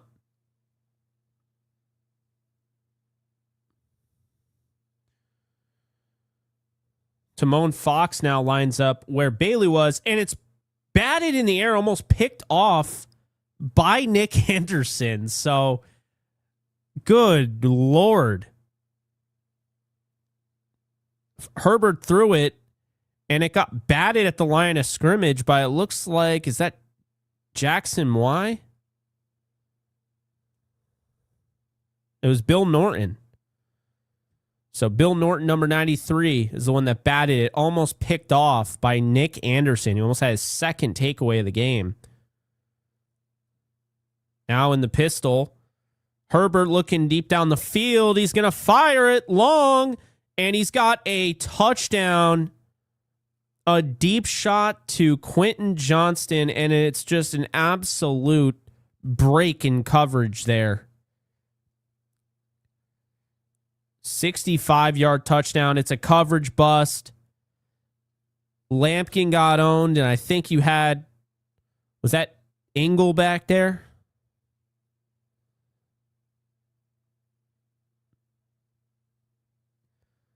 You got Lampkin, and it looks like you had Tanner Engel, and they just both get toasted there for the touchdown. Really nice throw by Herbert. Really nice catch by Quentin Johnston. And now the Chargers are up 7-3.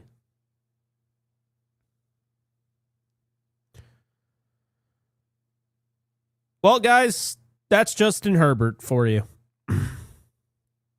What a throw, man. That's beautiful. They split the defenders there. I mean, just absolutely burned. Coverage bust for sure.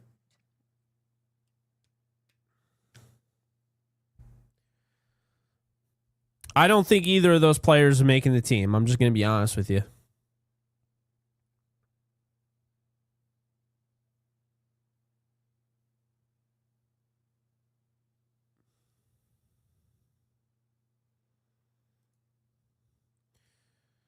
And going back to that, who is out on this play?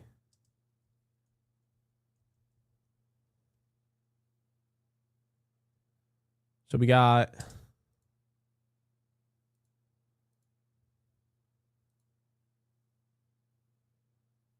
I see 21, I see 34.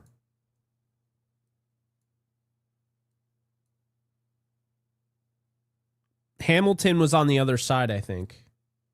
No, 36. Who's 36? 36 is Alex Johnson.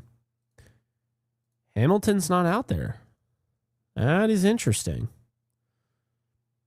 Was he out there the first time? That I'm going to check.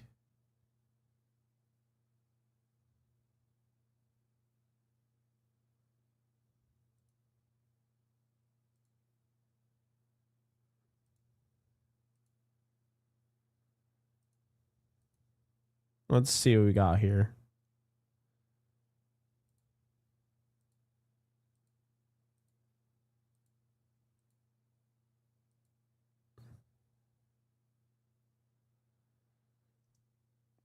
Yeah, so it's Alex Johnson on the first play of the game. And I don't believe Hamilton is in there. No, Hamilton's not in there. So it is interesting to look at that.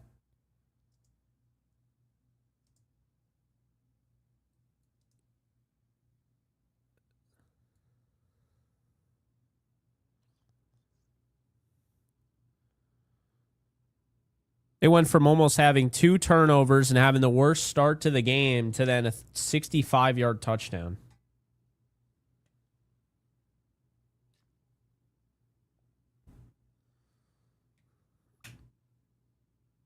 By the way, I just looked back at a few of the plays while we were on the commercial break, and I'm not going to lie, Tyler Scott needs to catch that ball. It wasn't over his head. Tyler Scott needs to catch that ball.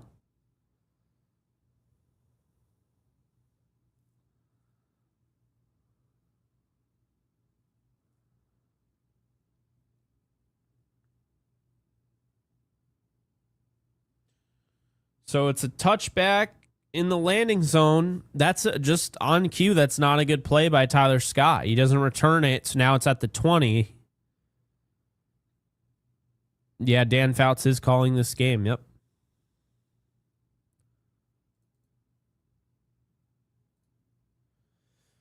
Was good. Yeah, for the Chargers.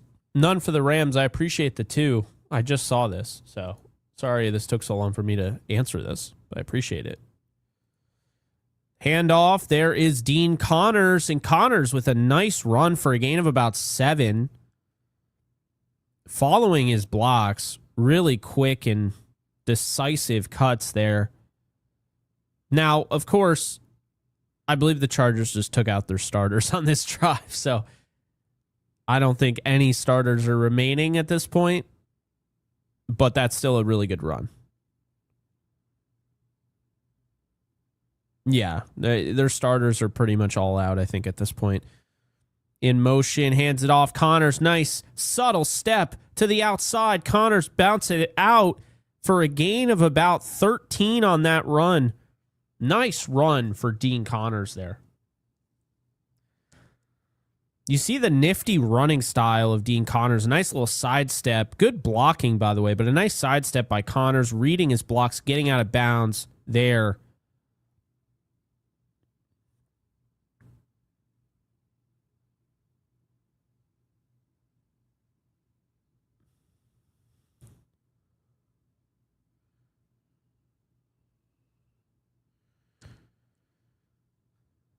So now Ty under center, play action.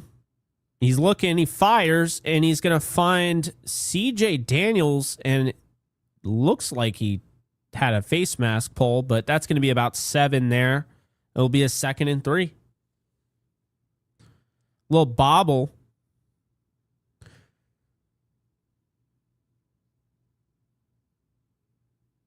How is that not? Well, we're watching the Chargers broadcast, so I'm not about to see a slow motion face mask grab, but definitely looked like it was a face mask. 2nd and 3 here. Simpson rolling to his left, and he finally takes off, and he's going to get, that's a terrible, terrible, terrible spot. That's a terrible spot. He didn't start his slide until he was past the first down marker. Where is that spot? Oh my God, that's awful.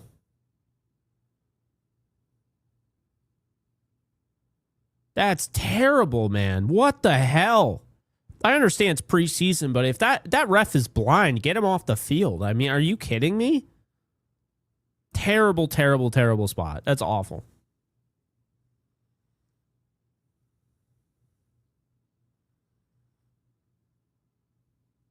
If you want to say he's short, that's fine. But where he was marketing was ridiculous.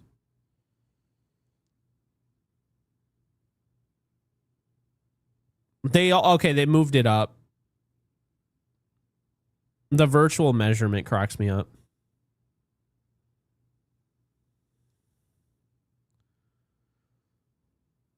Yeah, no, he's short, But where that guy initially had him, it was ridiculous. It wasn't even close. He didn't start his slide 2 yards short of the first. They did change the spot. So the initial spot was not a good spot.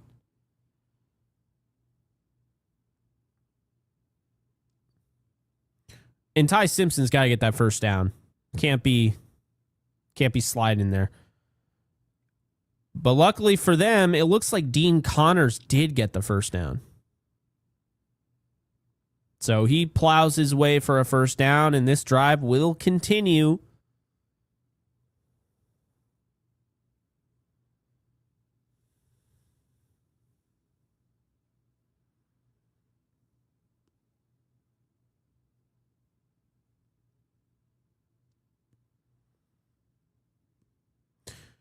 First and 10, Jordan Waters is checked back in.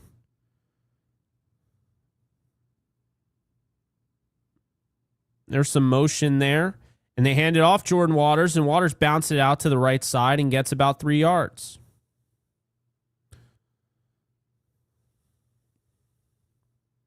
So it's going to be a 2nd and 7, 2nd and 8 here.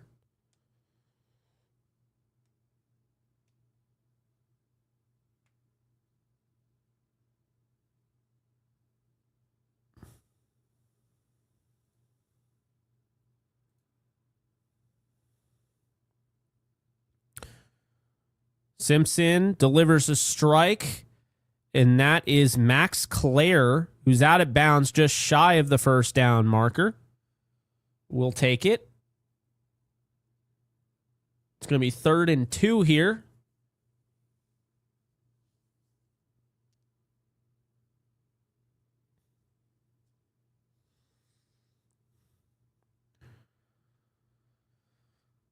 Clare did not have a great week last week. So it's good to see him get action early on. All right, Simpson in the gun. You get some motion out there. Simpson gets the blitz, fires, and he completes it to who else? Alex Bachman, who had 5 catches last week, and he picks up a catch there, moves the chains. In an alternate reality, Alex Bachman is catching passes for the Los Angeles Rams from Matthew Stafford. And I got to be honest with you, it's going to be sad to watch this guy get cut. I know he's barely been on the team and, hasn't been on the Rams since 2019, but I like him, man. That's the type of guy that you want on your team trying to win now. Simpson play action. There is clearly a hold on Henderson. They don't throw it, and he gets out, and I believe he might even have the first down there. So Ty Simpson takes off and runs for at least 9, if not 10. But that is a clear as day hold from Henderson.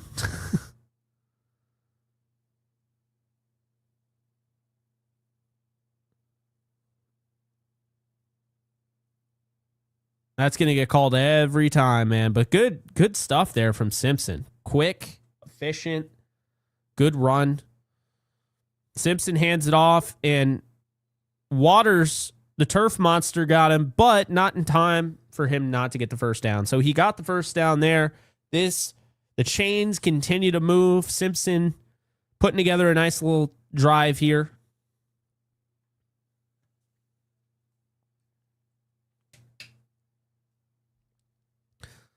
Goodness gracious. That's a good job, though, for him to sit up like that. That's hard not to fall to the ground.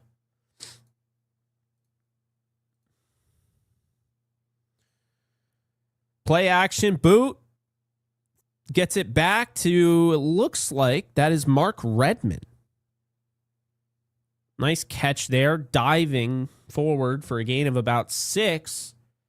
And now bring up 2nd and 4.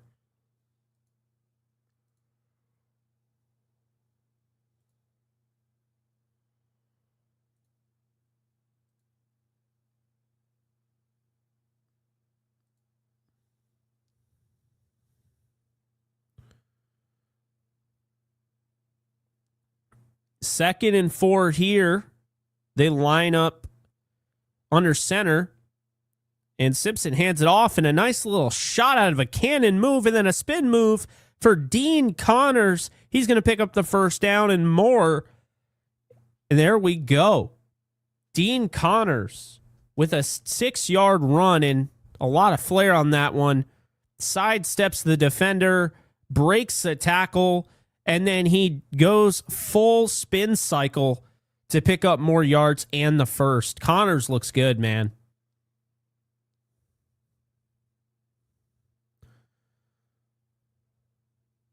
So just a reminder for those of you who have been living under a rock, Jarquez Hunter was traded away, so we will not see him tonight. Simpson, play action, going against to the left, and it is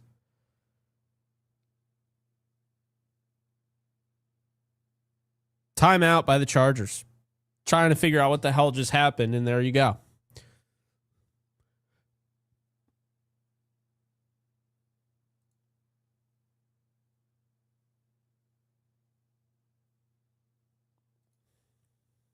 What's up, guys? How you doing? Welcome in. Wildman Samurai, thank you for the 5. Really sick of this vanilla play calling. They don't let Simpson look down the field at all. Let's see a deep ball. Everything is underneath. I hear you. But you know what? That could be they don't have any questions about the deep ball, and they're just trying to get this stuff, the nitty-gritty. And you know what? I get it. Build some confidence. Work on some things that maybe you feel like he could be better at. These are live bullets. This could also be just the script. This could be the game plan. Hey, let's do this. And then maybe, in quarter 2, we let it rip a little bit. We'll see. But, yeah, I understand. It is going to be vanilla because it is preseason, though. They're not trying to show anything that they're going to run with Stafford to the Chargers in this one. So, yeah, I get it. I understand the frustration completely. Trust me. I totally get it. It is kind of frustrating, to be honest with you. So,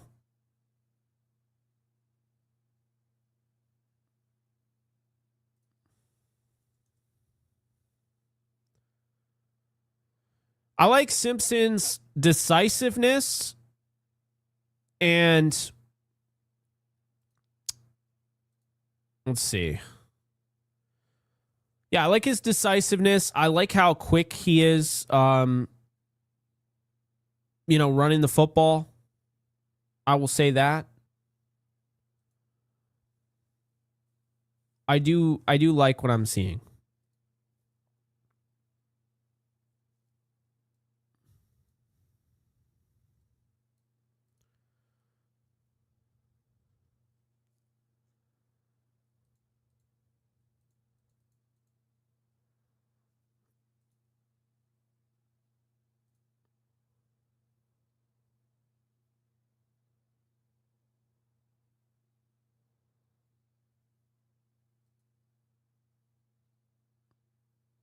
Let's see.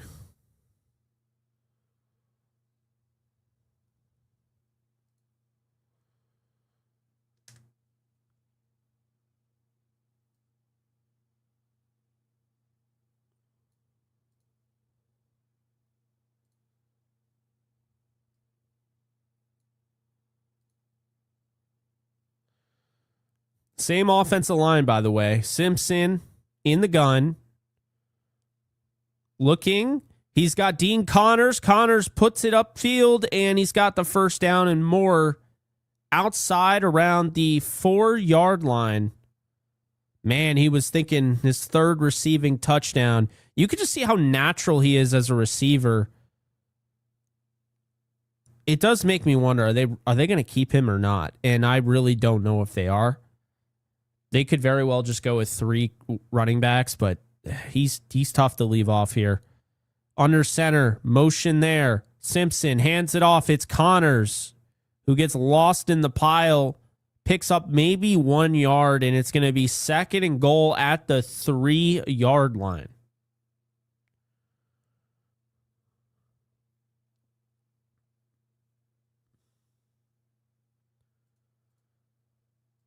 If you're new here, guys, be sure to hit the subscribe button, and we'll have Rams coverage all year long. Of course, we'll have the Rams watch party week 1 against the 49ers. And be sure to hit that like button. Waters in the backfield. Handoff out of the shotgun. Did Waters get in? He did not. He's going to be about a yard short. It'll bring back a 3rd and goal at the 1 yard line. So tough call there. They ran it out of shotgun. They even faked a potential handoff to Claire, who was motioning from his left to his right, but they ended up handing it off to Waters, and that's what they got. So now 3rd and goal here. Ball at the 1 yard line. Chargers trying to stand him up here. Here we go. Under center. Motion. Simpson hands it off. Waters is decked. And Marlowe Wax, the former Syracuse Orange linebacker, decks him. And it's going to be 4th and goal at the 1. Wax decks Waters.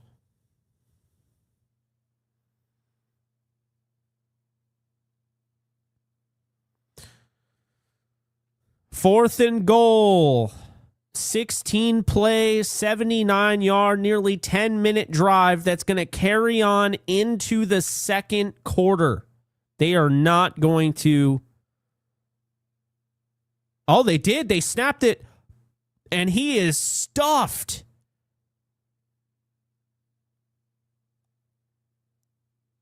Wow. Chargers stuffed him at the goal line. My wow is not because the Chargers stuffed him. My wow is because they ran the exact same play and thought it was going to be a different result. I hated that. How do you go 10 minutes on a potential touchdown, go-ahead touchdown drive, and you take the ball out of Ty Simpson's hands? True head scratcher from the Rams to end the first quarter. I hated the play calling on that. Simpson is 9 for 10 for 54 yards. How do you not let him rip the ball there? Just let him throw it. Are you kidding me? That's so bad, dude. That's just such a... I did not like that call at all. Not a fan. Not a fan.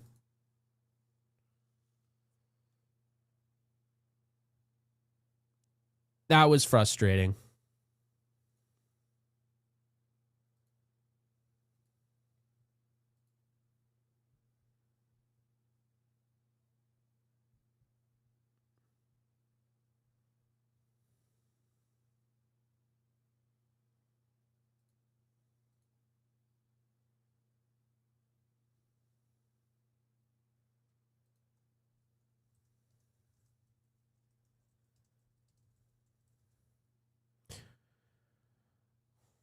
They literally just ran the exact same play.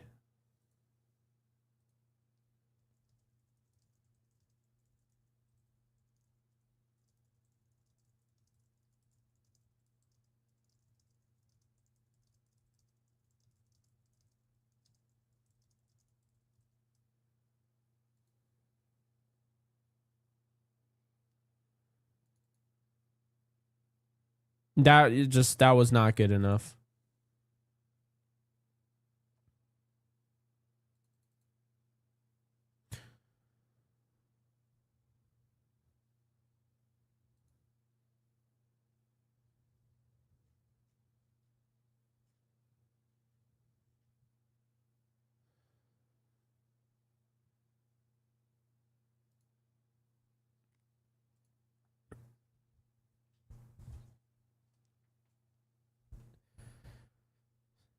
So is it going to be Trey Lance or DJ Uiagalelei? I don't even know how to say his name, but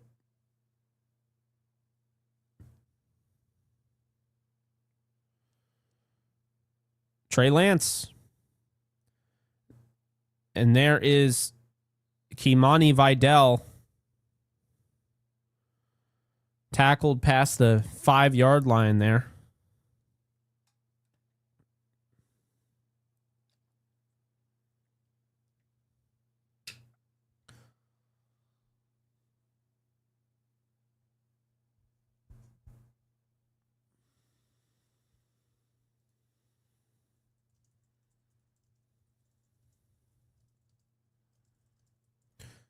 Wow, nice play in the backfield.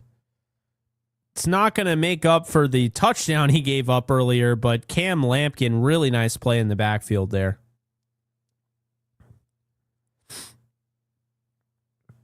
Chad, I'm not seeing Hamilton. Did he maybe make the roster?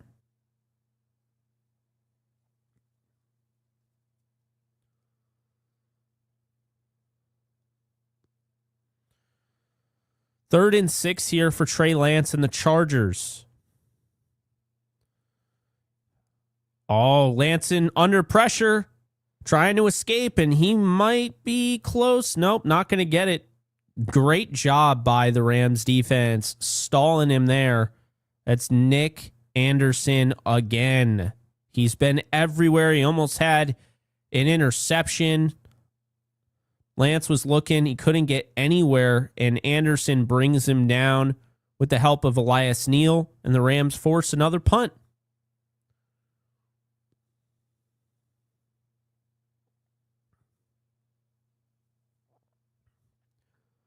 Alex Bachman is the returner back deep for the Rams. 4th and 2 here. Scott punts it away. It is not a good one. I don't even think it got to the 40.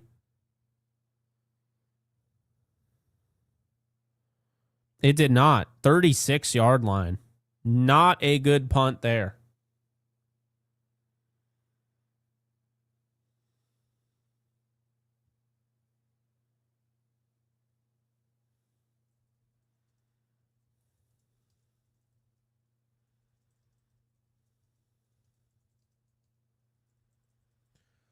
So the Rams will take over already in field goal range, basically.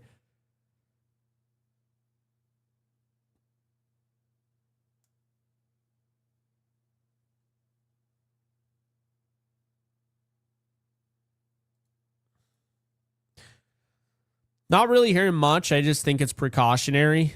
It's not to say that he's not hurt, but I think it's more so about like the whole Stafford thing last year. Didn't practice, was never an issue, ends up going on to win the MVP. It's kind of how I see. Bailey played 1 snap. I just hope he's not injured.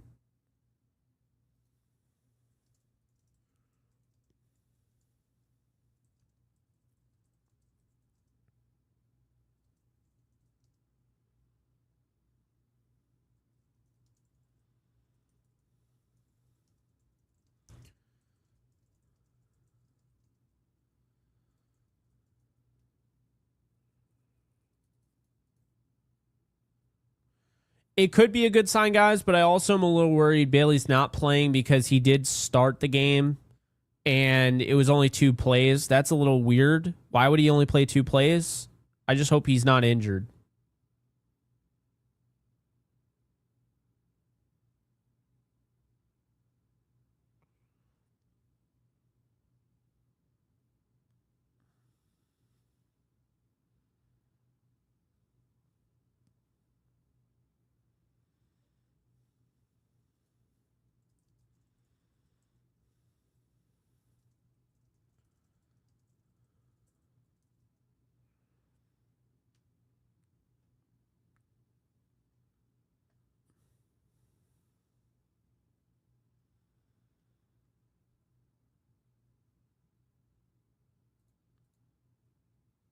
What's with those facial expressions? Probably me reacting. I don't know.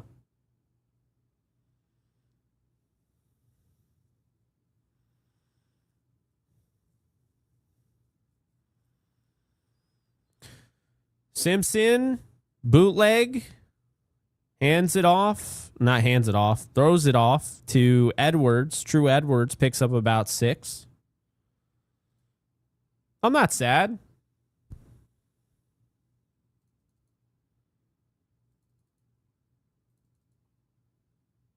How do you know Tutu's going to wear 5?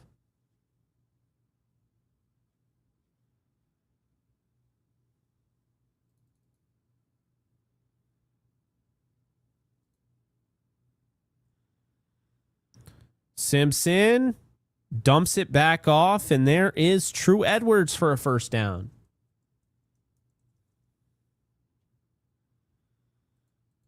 Appreciate you, Princeton. Much love.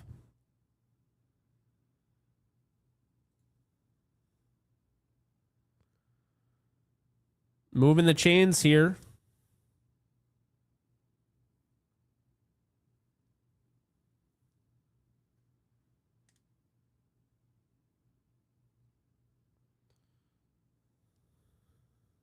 Simpson looking. Going to the end zone. Incomplete. His intended target was Tyler Scott, who was heavily defended there.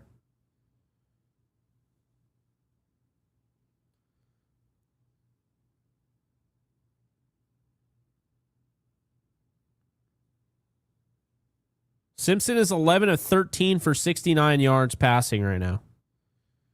So he's been accurate, but he hasn't been able to really push down the field. Not his fault. Simpson looking. Fires back, and it is to Brennan Presley, who is going to lose yards. He had about 3. Twisted out of a tackle, and now I think he only gained 1 yard. Although it looks like they're going to give him forward progress. So it'll be 3rd and 7. That'll be at the Chargers' 11-yard line.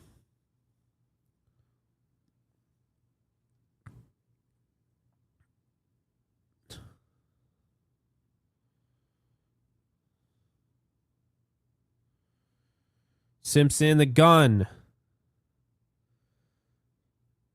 He takes off. He's feeling the pressure against his body. What a throw! A touchdown! Brennan Presley! Incredible. What a play by Ty Simpson. This is what he can do.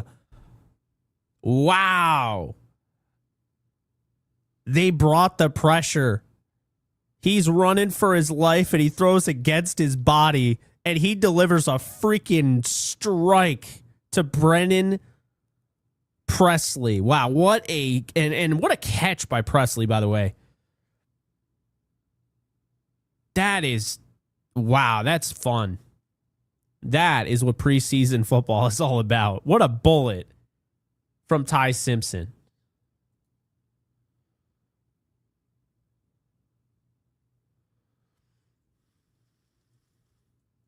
That was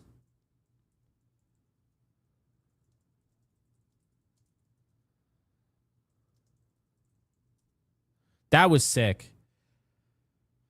Ty with the strike, man. Good Lord.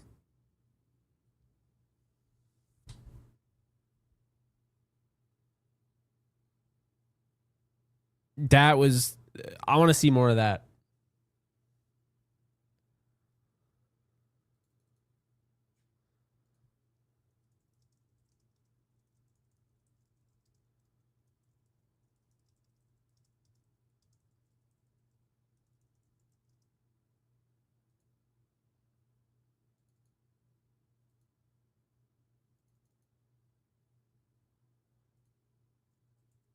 I feel like everyone was rushing Simpson just now. It was like 13 players that were... There's only supposed to be 11 on the field. It felt like everybody was running after him.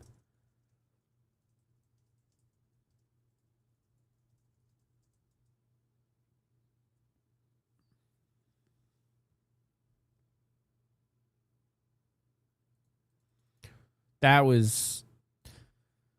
Everybody and their mother was trying to get after Simpson on that one. And he just finds a way, takes the pressure, goes against his body, to go against your body and be able to throw with that much accuracy on the run, off platform, put it exactly where it needs to be. Just an incredible play, truly.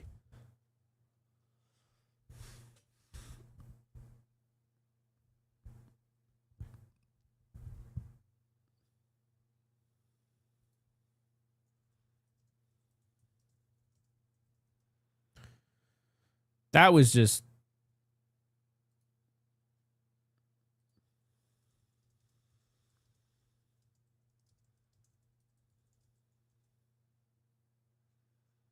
That, I mean, that's just teach tape.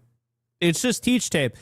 You're telling me the way he threw that ball, He's got an all-out blitz, essentially. Everybody's coming after him.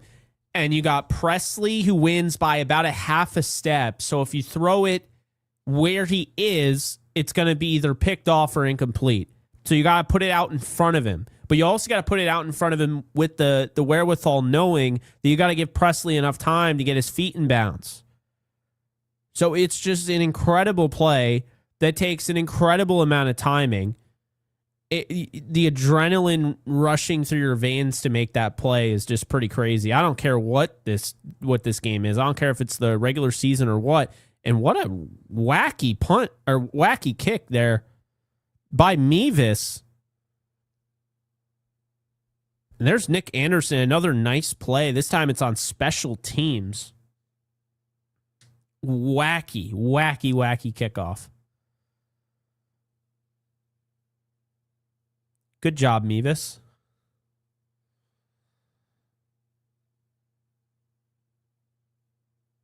So Trey Lance comes back out with the offense for the Chargers. I believe Vidal is going to be in the backfield. Once again, there's no Wes Bailey. He played the first snap of the game and hasn't been out there since. There's Laryl Murchison out there. Elias Neal also, as Lance ducks out of bounds for about 5 yards.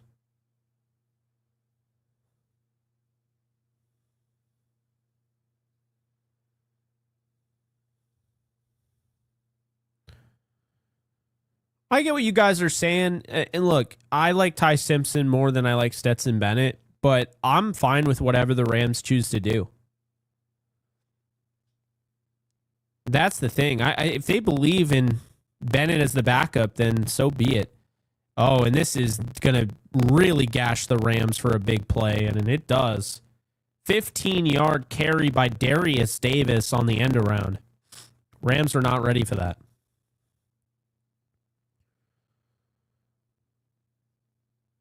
Lance faked the handoff out of the gun and then just pitched it backwards on the end around to Darius Davis. I like that play design. The Rams should steal that.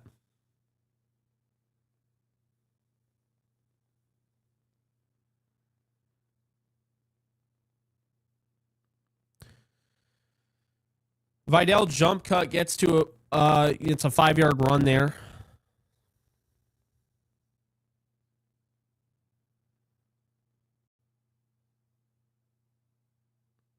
I don't know what's going on with my mic, guys. There's always something, though, I swear. If I can get this thing out.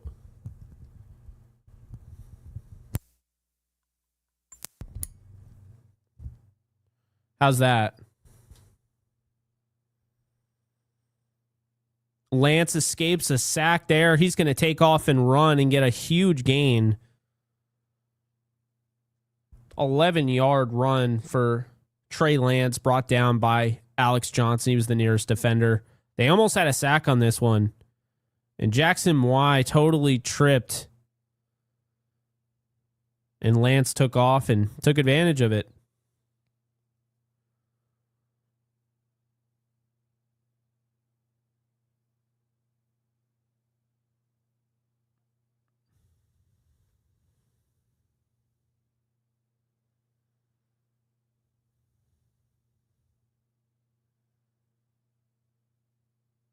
Alzillian Hamilton is in now.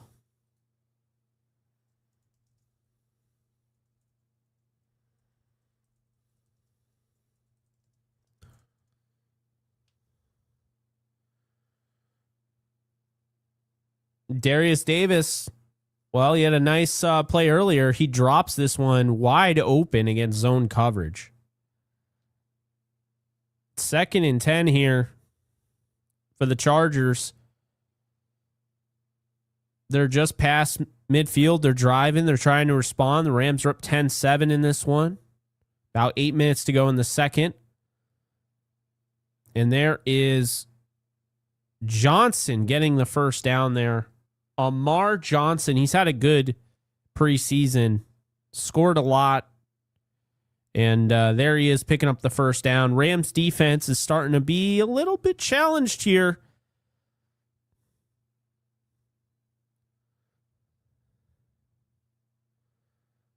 I will say they're not really doing anything without Wes Bailey on that side.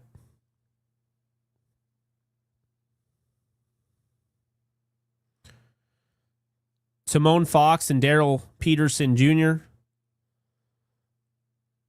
There's the rush there from Tanner Engel. It's incomplete. They had him blitz off the edge, and he almost had a sack. Trey Lance got rid of it quickly, and nobody was there. And now here we go with more stupid sideline interviews. And this time it's the Chargers that I have to deal with. Khalil Mack is the one that they're interviewing.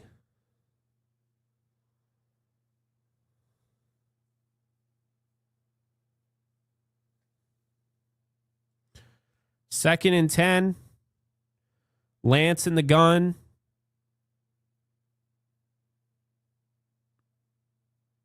Rams penetrate the backfield, but there's a lighter box, and you're going to get about 5 yards there from Amar Johnson, brought down by Alex Cook.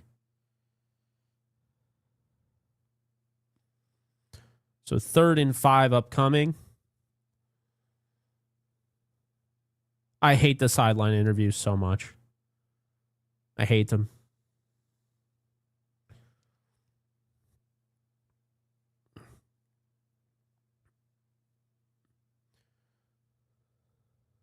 Third and 5. Lance in the gun. There's a rush there from 26. And Daryl Peterson brings down Trey Lance. And he is just short. Got a gain of about 4. Peterson saved the first down. But what is that going to lead to? Davion Deal, the new Ram, wearing 26, was on the edge. 4th and 1. Harbaugh has the offense staying on the field here. Big opportunity for the Rams defense. Can they get this stop? Lance comes out in the gun. Motion. 6 seconds. Lance doesn't see him, and he's sacked, brought down by Daryl Peterson the third.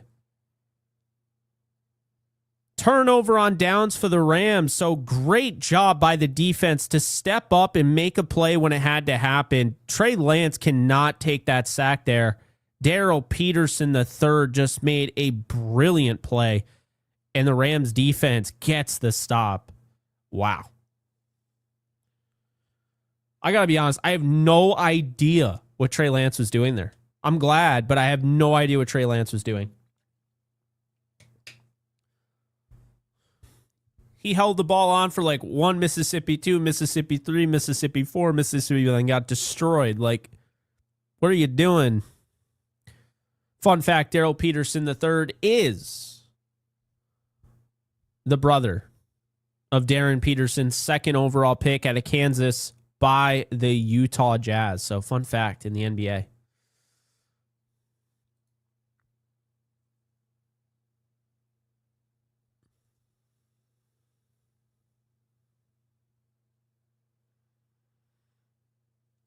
What's up, Space?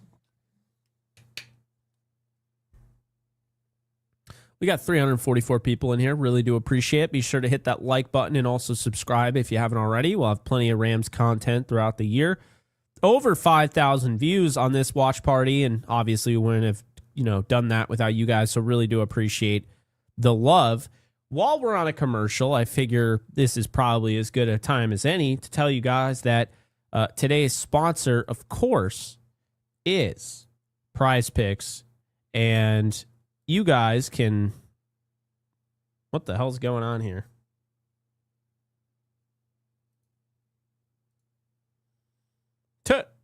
It's showing... Where the hell is it? I don't know where it went.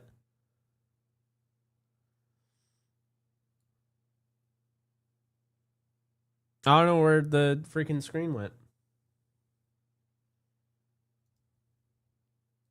That's crazy.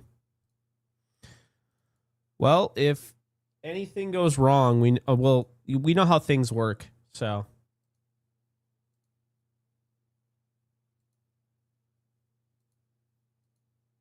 not sure what's going on. You know what I think it is? I think my setup is screwed up because it's blocking me from showing the game, which I wasn't going to show the game anyway. So awesome stuff. But we're back from commercial break anyway, so we'll get to prize picks later.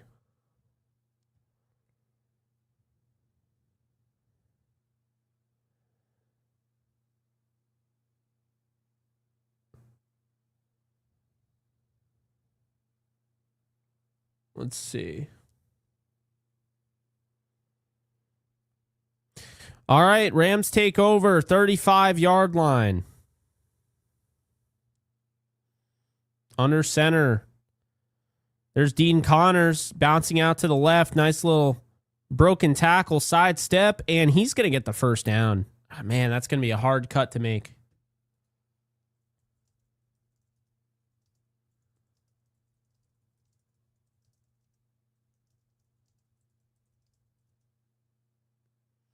Going to be hard to keep Dean Connors off this roster. And they'll probably cut him too, but I hope they don't.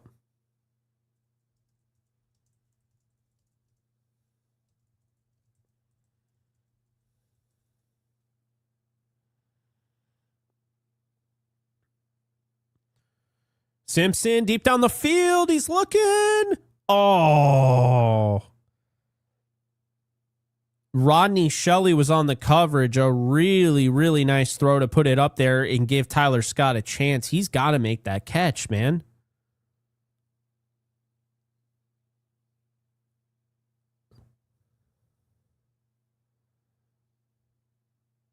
Yeah, he's got to get back to the ball better than that. He had the back shoulder. Second and 10 out of the gun. Simpson looking, fires, connects wide open in the soft spot in the zone. And he finds CJ Daniels for his third catch of the game to go for 32 yards now on the day. AJ Arcuri with a nice little hold there that didn't get called. That will get called in the NFL, the regular season.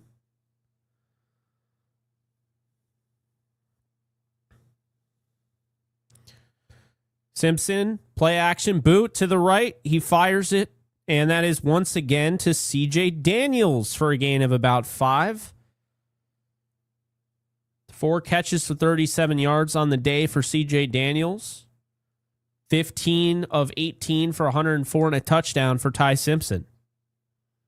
Now 2nd and 5. Rams are driving here.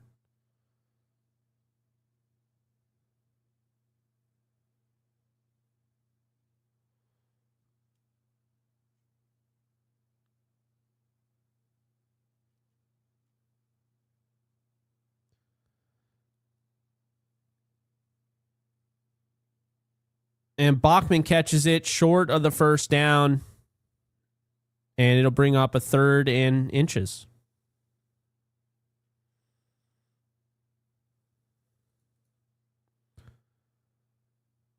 We got some supers I want to get to, guys.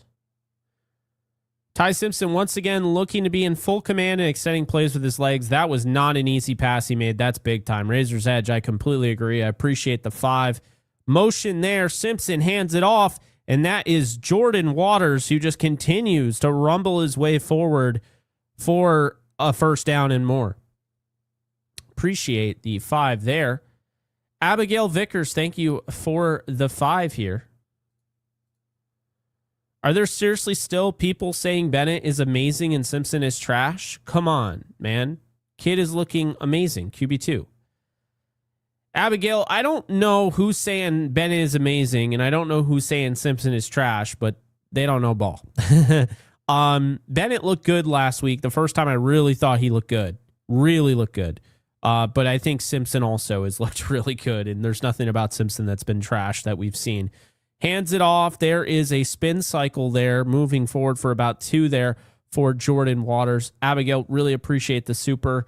Matthew coming in with the member of 58 months. Really do appreciate that. Man, if he could play backup to Stafford and learn and get the starting job, he will make McVay and Snead look like geniuses. Dang, 58 months. That's damn near 5 years.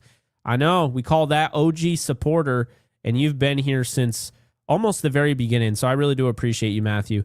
Matthew, thank you for the 10. Good night, guys. Got to get my beauty sleep. Go Rams. Well, we appreciate that. Sleep well, knowing that looks like the Rams might have something here in Ty Simpson, as he got tripped up, fell, something on the 2-minute warning. No play. That was weird as hell. Appreciate the super. And then Space coming in with the 5. Appreciate it. Whose spot will Donald take on the D-line? This is a great question. I don't actually know. I do wonder if they will. Right now they have 5. So I think the only thing that I could think of would be Tim Keenan. If they keep Tim Keenan, or if it's Larry Murchison. That's what I would say there. So really do appreciate the super there.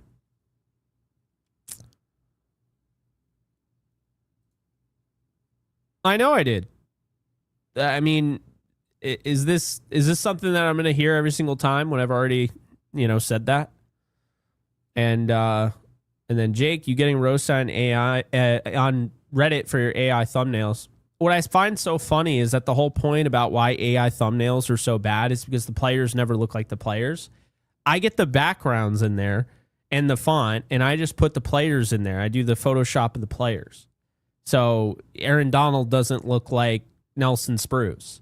But also, I don't actually give any sort of shits whatsoever what Rams Reddit says, because they are actually a bin of cancer. And anytime I've ever been on there, it's just negativity out the wazoo. And I just don't feel like even, being a part of that. That's why I just don't care. That's the last thing I'll say on it. Rams Reddit can go and stick it wherever they want it to. I don't really care. So that's what I'll say.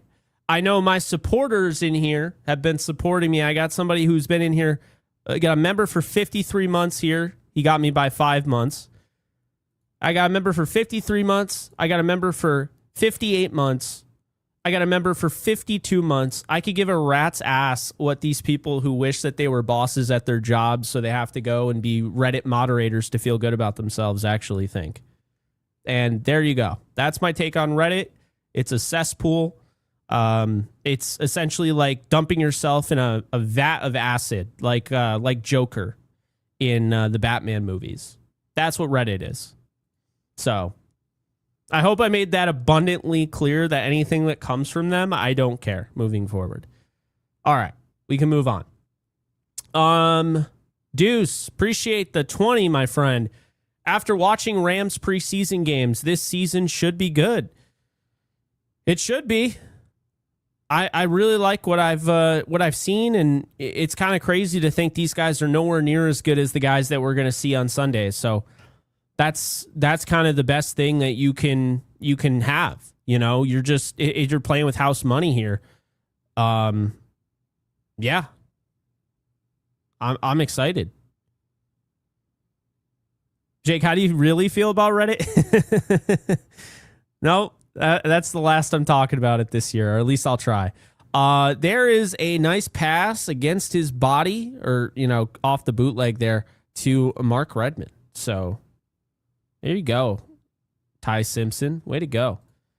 Nathan, thank you for the 5. Connor, Smith, Bailey, Presley, Bachman, Anderson, Daniels. Cut day is going to suck this year. Oh, yeah. Brace yourselves, folks. Don't get too comfortable. Don't fall in love with any of these guys, because I'm telling you, you just don't know who is going to be here. That's just the reality of the situation. We just don't know who's going to be here. Narrowing down the second quarter, handoff. Jordan Waters, nice cutback to the left, and breaking a tackle and carrying his way for a first down, and about a gain of 7 there. So now about a minute left to go. It's going to bring up a whole fresh set of downs here.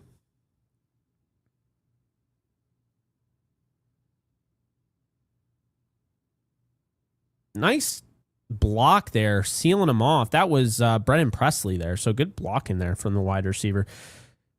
Now Ty throws it. That is a very, very tight window, and he gets it in there to his receiver, CJ Daniels, fellow draft class guy. Second down, the Rams have 3 timeouts. I think they could have been a little bit better with the timeouts here, but be that as it may, they just took one with 33 seconds to go. It's second down. So, yeah, it's going to suck. I agree with you, Nathan. Guys, I really appreciate you supporting the channel. Unwavered support. Really do appreciate it.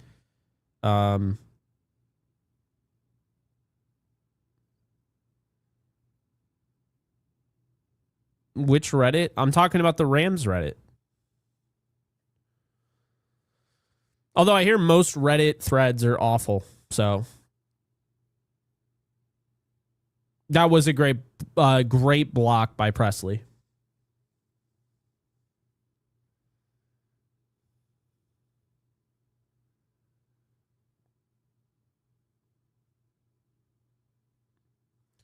All right, here we go. 2nd and 5, 34 seconds left. Ty in the gun. He looks deep down the field, and it's incomplete. He was looking for CJ Daniels, but they had double coverage on him, and so he threw it out of the back of the end zone. Good move from Simpson. I think, you have some time.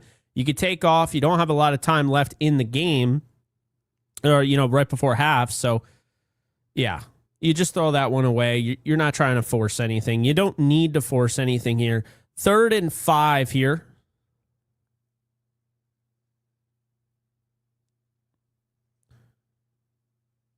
Now Simpson motions. There's Bachman on the outside. Pump. Simpson. Incomplete. He had Bachman. It looked like he just overshot him. And now the field goal unit will come out to make it a 13-7 game. I am disappointed, but not it is what it is. I thought Simpson had a good drive. I thought they probably could have done a little bit more creative stuff. I don't know why the play calls took him to the outside perimeter. I would have liked to have him throw more inside there when they got into the red area, try to throw a strike. Mevis drills it, so now it's 13-7 with 22 seconds remaining. Rams trying to go 3-0 in the preseason.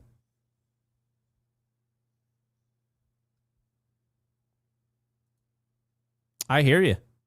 I do coffee, yes. Yeah, you need 5.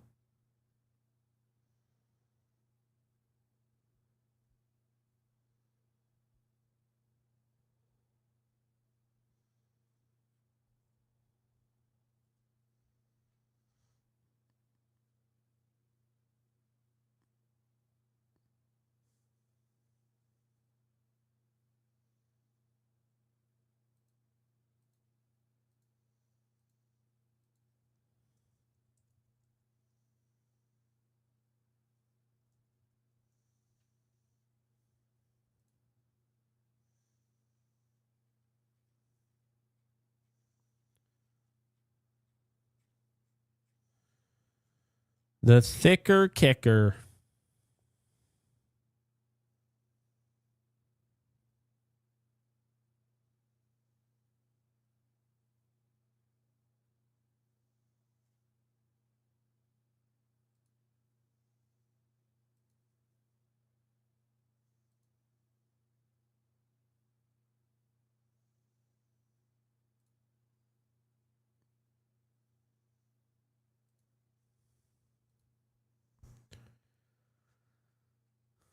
Chargers get the freaking Cardinals and Raiders as their first 2 games. Then they got the Bills and the Seahawks and the Broncos. So it does get tougher, but that's interesting. Yes, I have interest in the Buddy movie. That looks interesting for sure. Did it come out? DJ Uyunglele, however you say his name, just threw a pretty far past there. I mean, geez, they're already midfield. I don't know what the Rams were thinking there defensively.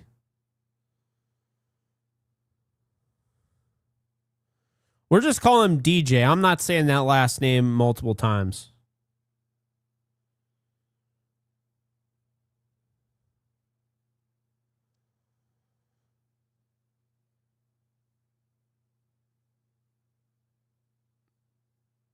All right.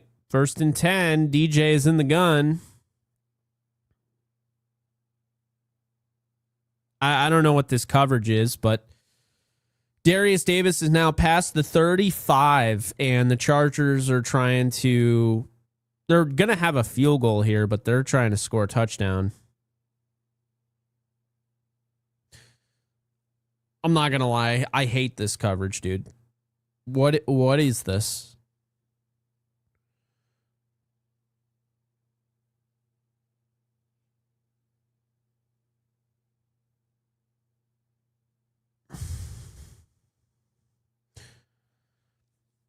$12 seconds left. DJ motions Darius Davis. Incomplete. He was looking for a receiver and he overthrew him.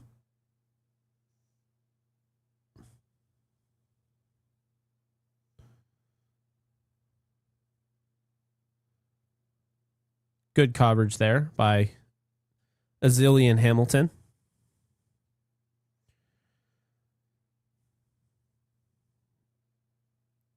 Second and 10, 9 seconds to go. You got a field goal literally just set up here. So I'd imagine this is going in the end zone.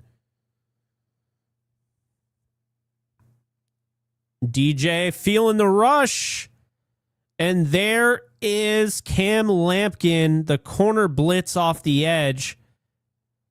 They have a timeout still, so it's going to be a field goal. But there you go. They brought the blitz. Show something there, and he gets through. And Timon Fox also got through. So if it wasn't him, 51 Fox would have gotten through probably on that one as well.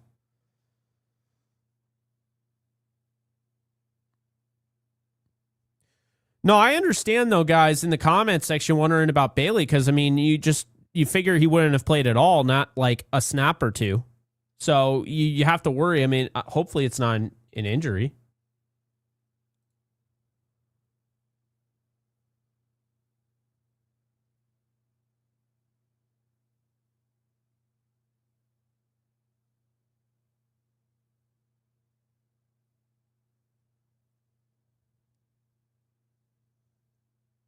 How about that? The former Ram kicker, Cameron Dicker, misses the field goal there. Rams defense, man. So there you go. How about that?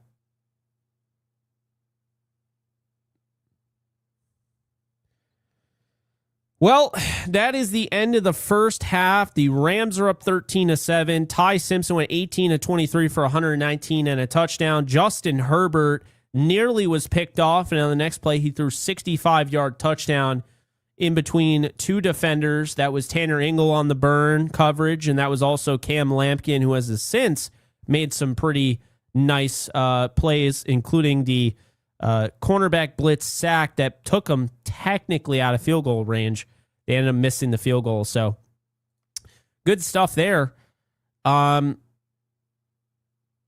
we'll get to that, but now we can get to a word from our sponsor here. Nope, we still can't. No idea what that is. No idea why that's still playing. Is it good now? Nope, still not good. What is going on, man?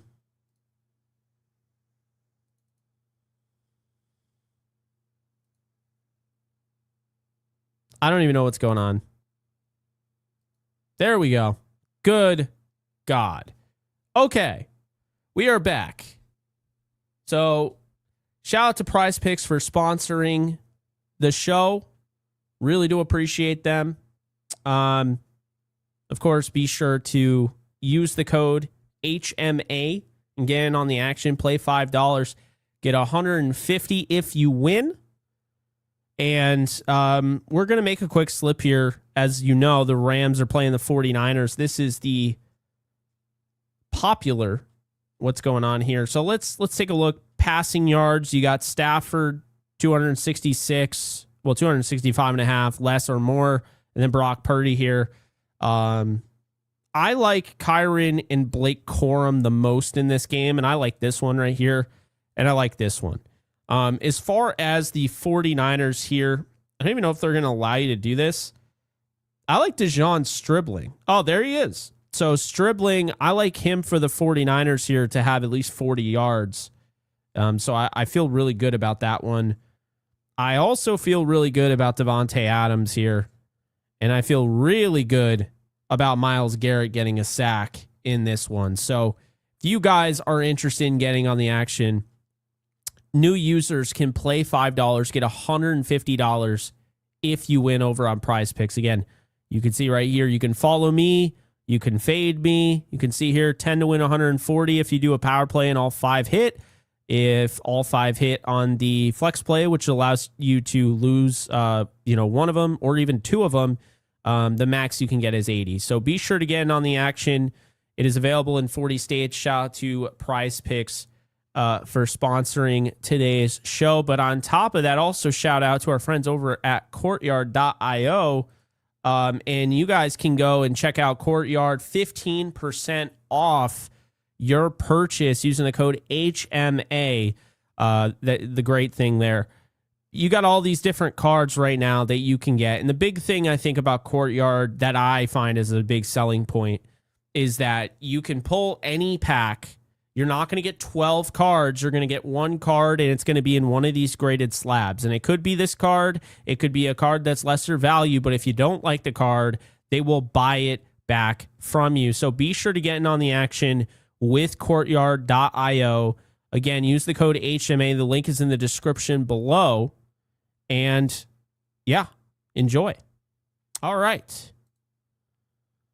So it is 13-7 at halftime. What are your takeaways, guys? Everyone drop in the comments section. Your comment could be super chats obviously are guaranteed to be on the show, but your comment could be featured on the show.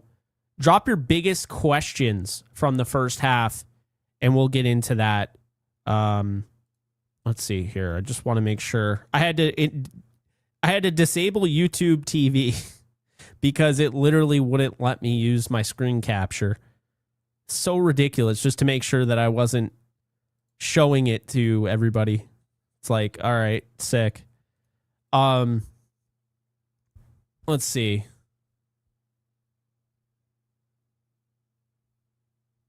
Where is...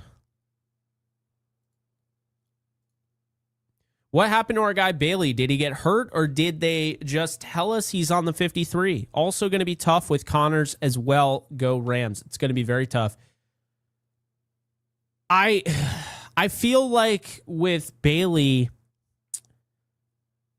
I don't know, and it's concerning because it was like the first 2 plays of the game. If he played 2, he might have only played 1 play and then he was out.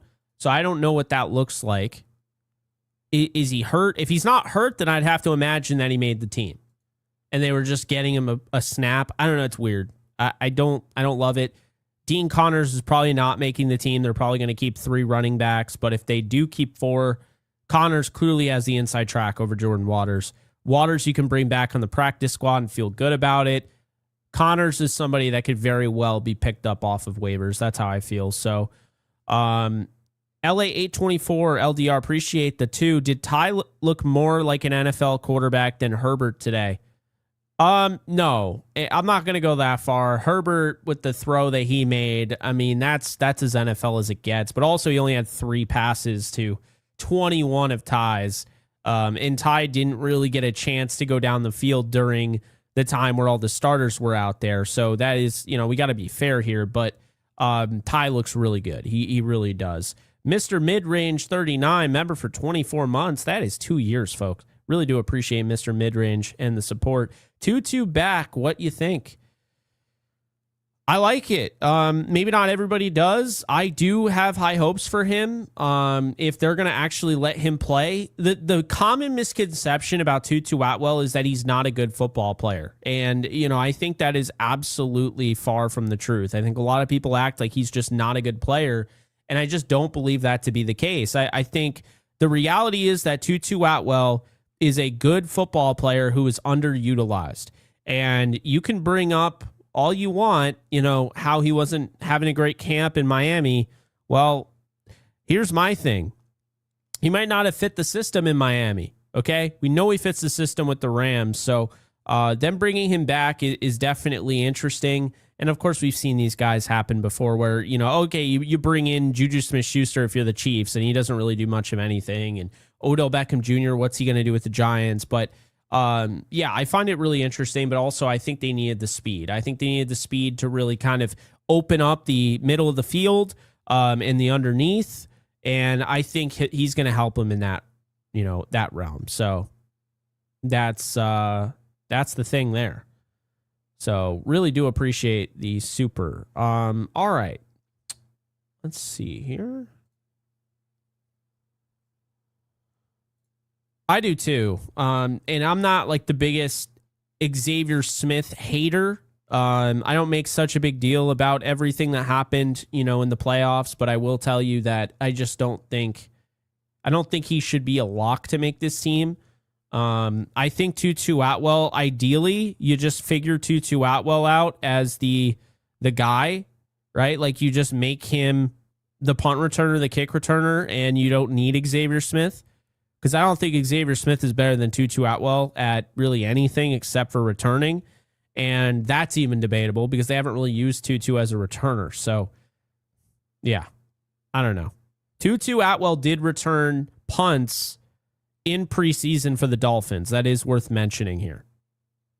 I did want to bring that up. And by the way, whoever said that the Rams should get Caden Wetjen, and I know I was definitely one of those guys that agreed, he had a punt return touchdown. He looks really good for the Steelers. So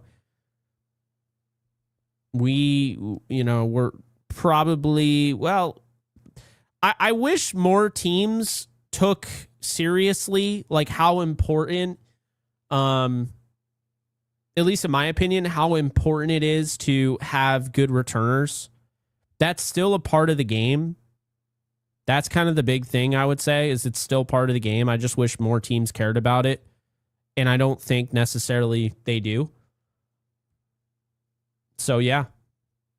By the way, shout out to you guys. We're almost at 7,000 views on this watch party. Pretty crazy stuff there, so I really do appreciate you guys supporting. We will have our post-game after the show.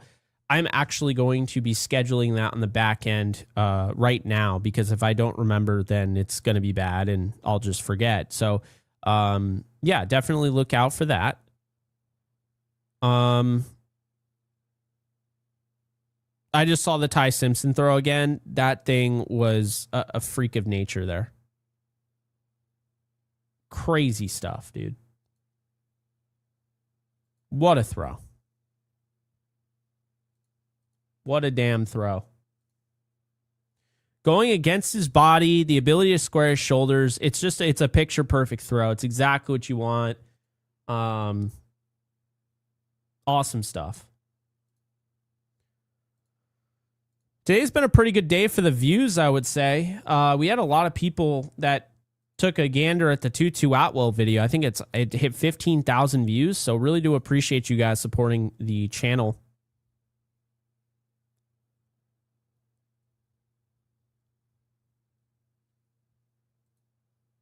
And we got a super here just saying hi with the dollar here. Melanated Rebel, thank you. Appreciate you. Much love. Yeah, the Tutu Atwell video did 15,000. That's crazy. Don't tell me you don't care about Tutu Atwell because everybody is saying otherwise. The numbers say otherwise.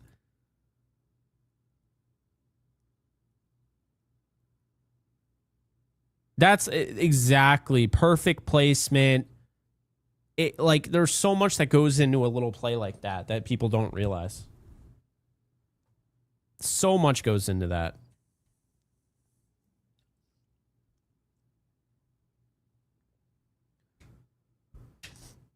The Chargers are going to get the second half kickoff. We'll be kicking off shortly.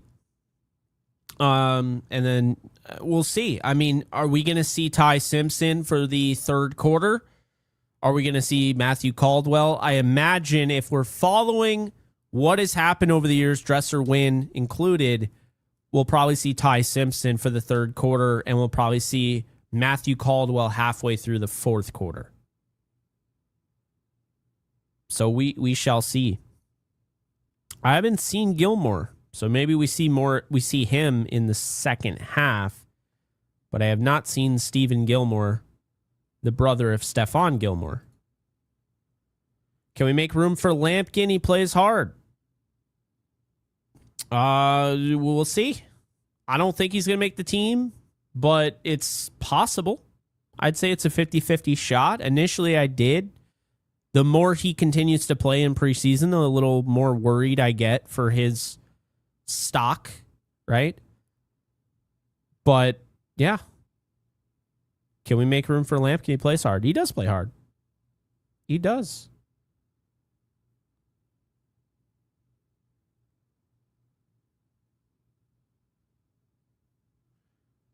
Am I looking at Brock Osweiler on my screen right now? On NFL Game Day?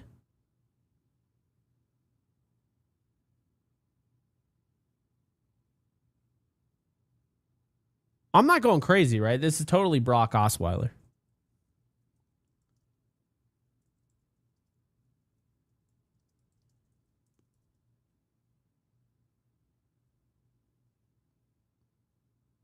Yeah. That is Brock Osweiler. Crazy. What a throwback. All right. The game is underway.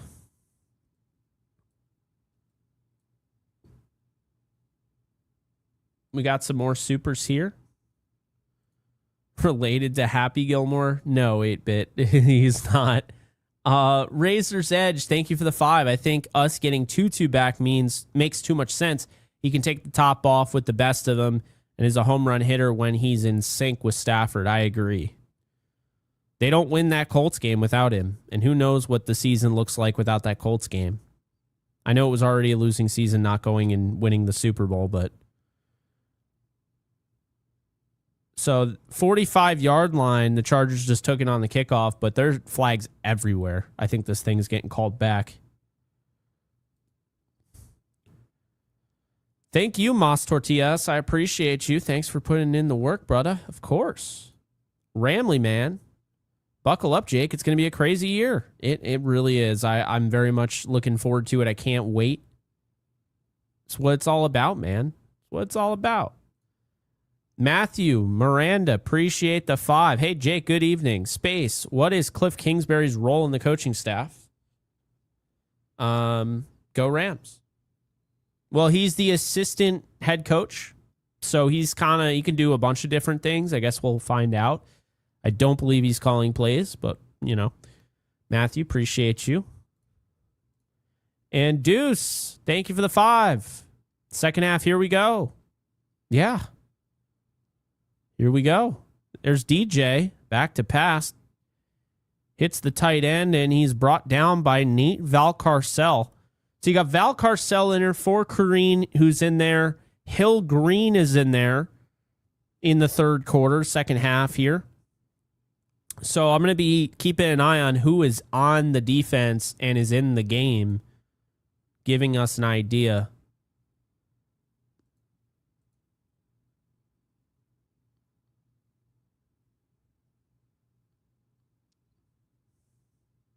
There's another hold. Nice. Lampkin, and then Daryl Peterson brings him down short of the marker there, so it's going to be a 3rd and 1 there. Clear hold on Timon Fox, though. They got to call that because, he might have gotten there. Alex Cook is out there. Rams 5 of 9 on third downs. Rams defense has forced the Chargers 0 for 2 on third down. So we'll see if they can make it 0 for 3 here. DJ in the gun. Pitches it out. Oh, they did not. They did. The second effort got it. Oh, man, that was close. They had Amar Johnson stacked up, and then he fell forward and had a second effort to just barely pick up the first down. But I thought they had it again, man. Defense has been feisty in this one.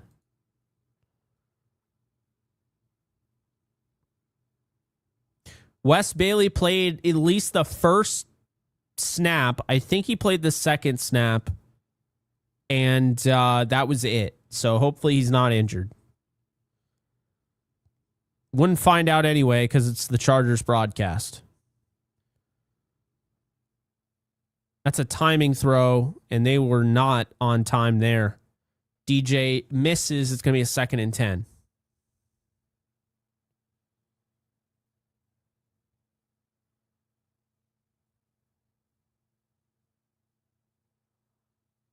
Uwe Ungalele. I'm not saying that name. Nope, not doing it. It's the one name I just don't know how to say. Uwe Ungalele. Anyway, so DJ dumps it off in the passing game, and there's a first down there to Amar Johnson, I believe. Nope, they're calling him out at the 1. Or they're out before the first down marker, so it's going to be 3rd and 1. Once again, 3rd and 1. Are they padding the stats of the third down conversions? Another 3rd and 1.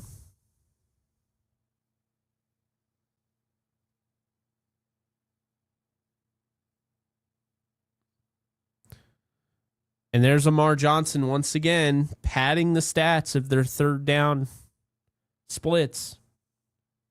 Monty Rice brings them down.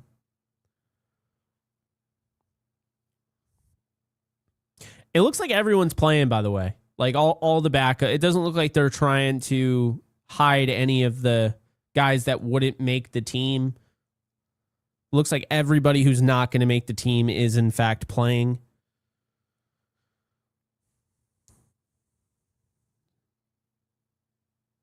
Just around midfield. And DJ throws it down the field. It's incomplete. He was being chased by Cam Lampkin, who has had another pressure on him.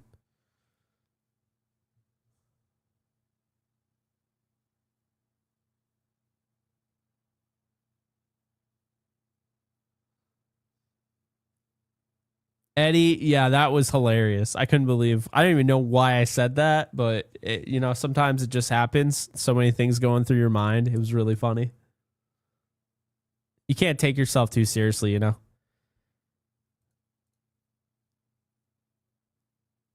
Kendall, appreciate it, man.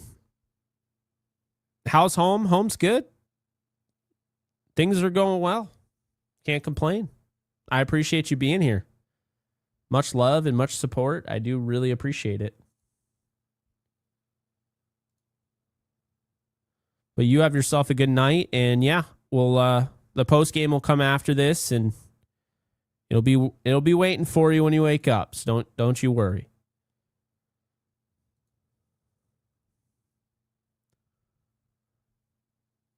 Third and 3. Here we go again.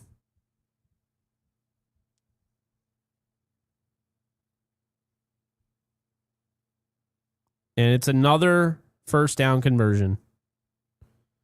Oh. Penalty.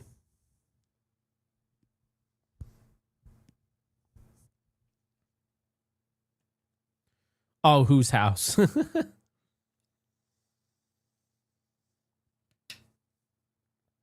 That should be a new chant. House home. I'm kidding.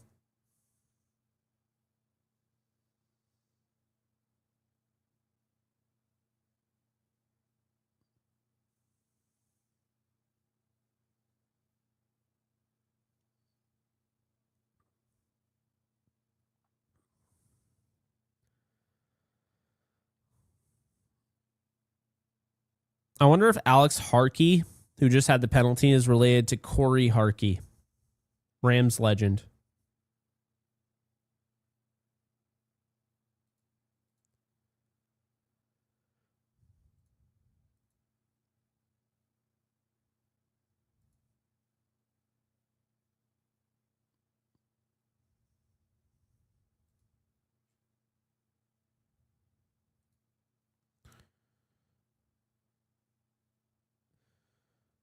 So 3rd and 17, they're not going to get that conversion, and they'll punt it away from near midfield. So a penalty costs them big there.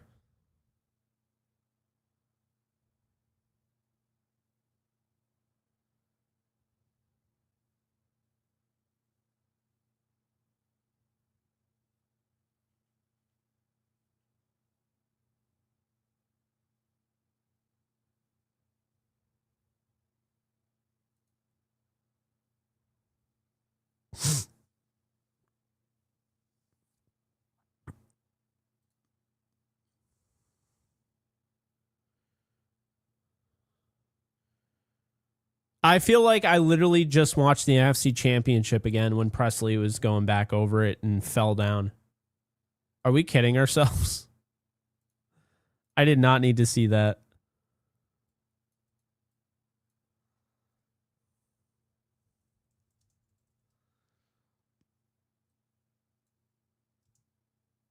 That was crazy.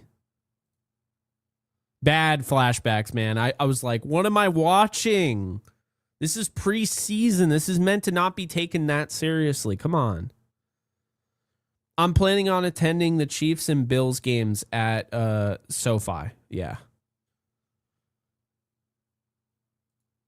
Corey Harkey, man. You gotta love Corey Harkey.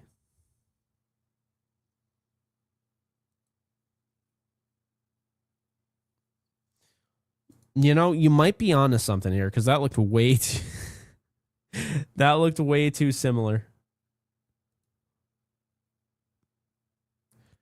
Can they not do it in the preseason? I thought we were okay in the preseason where, like, you can't get PTSD in the preseason. But here we are. We're getting PTSD in the freaking preseason. It's unreal.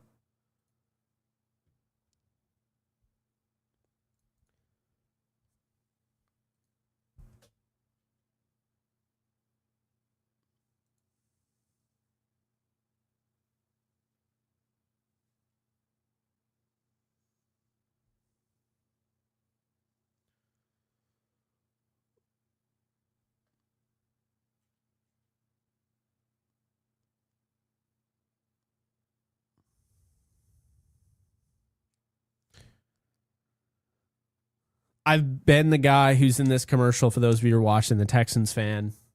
When you, like, have to go to the bathroom, you get back and everyone's like, oh my God, oh my God. It's like, oh, what happened? Tell me what happened. That's your job. You got to tell me what happened.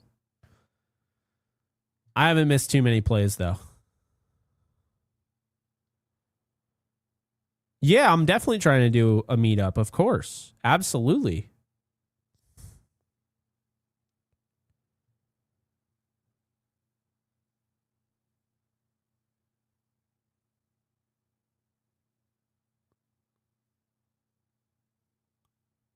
I mean this with all due disrespect. I don't care to hear about the Chargers general manager. Put the game on. I don't care. Call the game. Oh, there's the end of the Ty Simpson 2026 season. He is done for the year. They're going to move on to Matthew Caldwell, and we won't see Ty Simpson until next August. Well, barring some horrible events that we hope never happen. But Simpson has done enough. He's had a really good preseason. He's looked great. And now Matthew Caldwell will get the rest of the second half. And here we go. Caldwell in the gun. And he gets it to Mark Redman. So Simpson is out. Caldwell is in. The former Longhorn, Matthew Caldwell. I forget who told me, but Matthew Caldwell can spin it, not sping it. I guess we'll find out.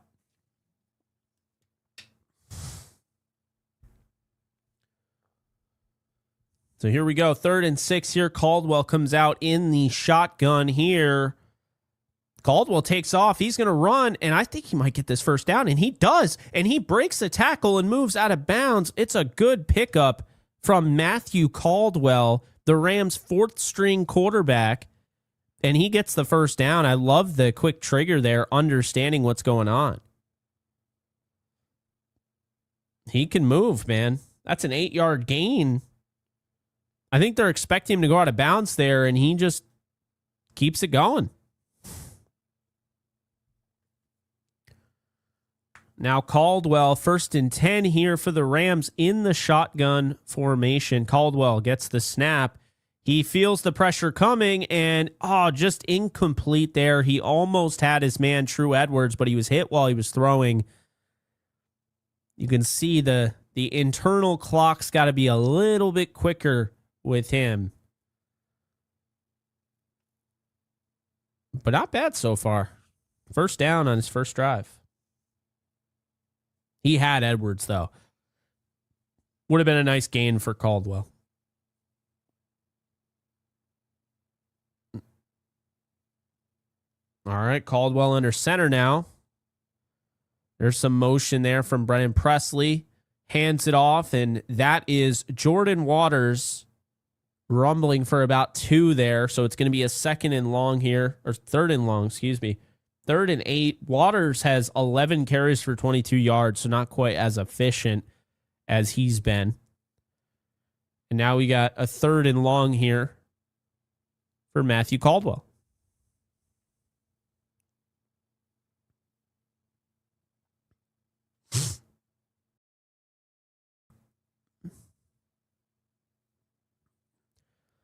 Third and 8. Caldwell back to pass. He's under pressure. He's rolling to his left. He's throwing against his body, and it's almost picked off. Incomplete. 41 dropped it. I like the effort. He was looking for Max Clare. It's going to be a penalty. Penalty on H.J.R. Curry. They finally got him for a hold. He's been doing it all game long, but we'll take it.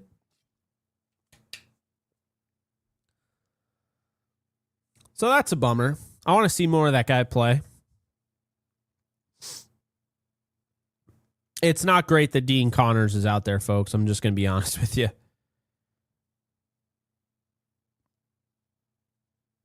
Not a good punt. Awful backspin. Ethan Evans really shanked that one. 24 yards, downed by the long snapper, Joe Cardona. That's not something you want to see. So it's going to be at the Chargers' 41-yard line, and they will take over with 7:22 left in the 3rd quarter.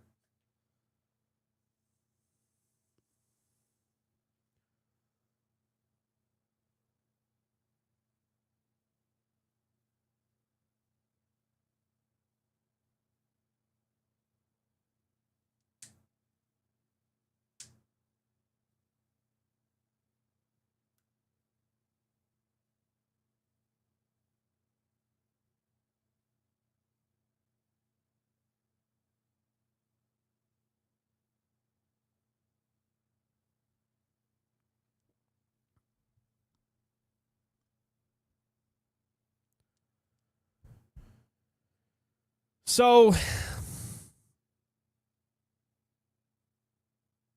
I mean, that's, unfortunately, that's going to be most of the starters out. I'll try to keep it entertaining on here.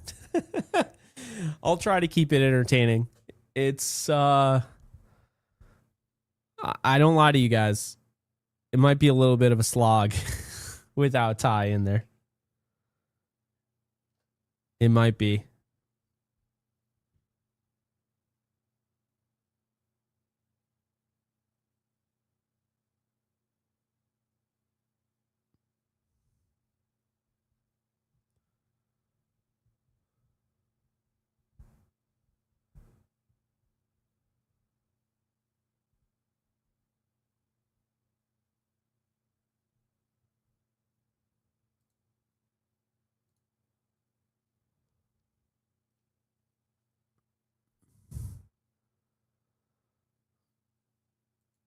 Yeah, this is really early for Caldwell. I expected fourth quarter, halfway through.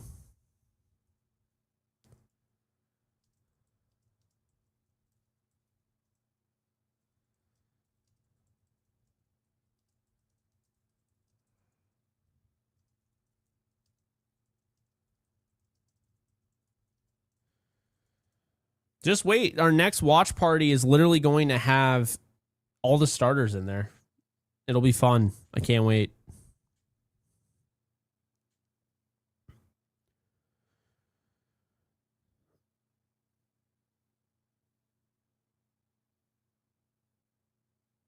There's DJ handing it off, and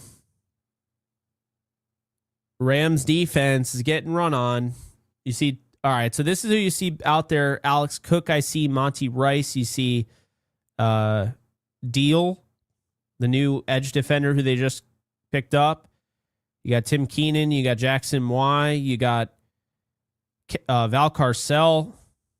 Pretty much anybody out there right now in the third quarter is getting cut. I'm just being honest with you. I just don't see any of these guys making the team. I just don't see it.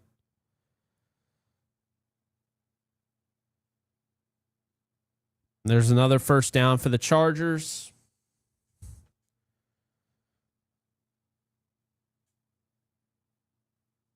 What number's Gilmore rocking? I haven't seen him.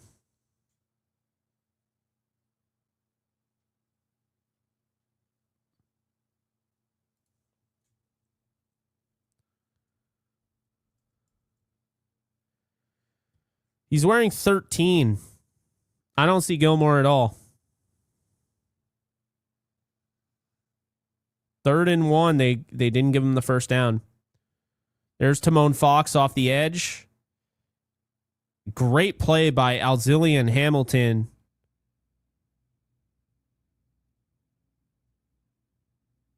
And it looks like 81 is down.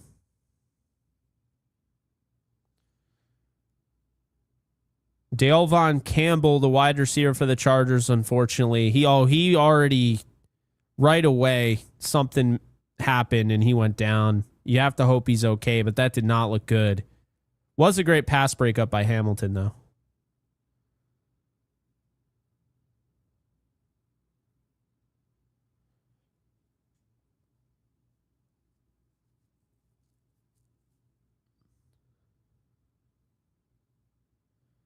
No, it's not a good night to be punters. They're not crushing it, Garrett. They're not crushing it.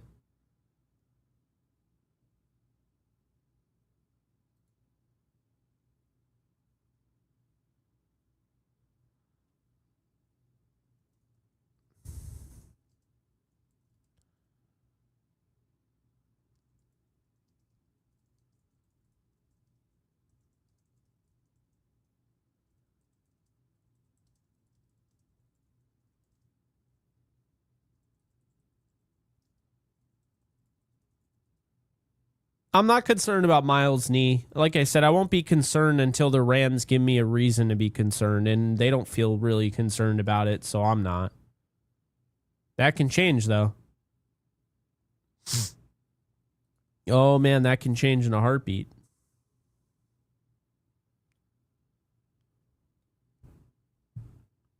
If I'm being entirely honest with you, I wish they just gave Caldwell the fourth quarter.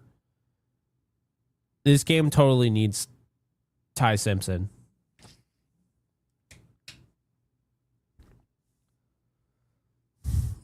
The real ones are in here right now.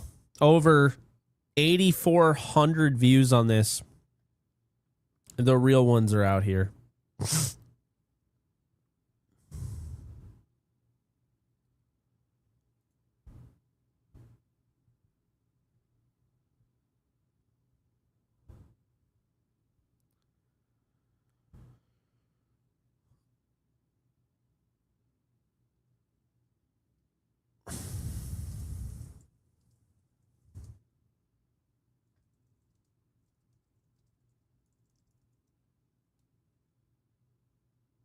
Yeah, if Garrett's out, I mean, you know.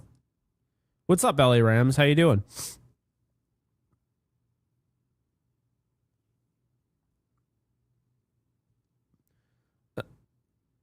Oh, man, I feel bad for Dale Von Campbell. He can't put any weight on his foot. That is not good.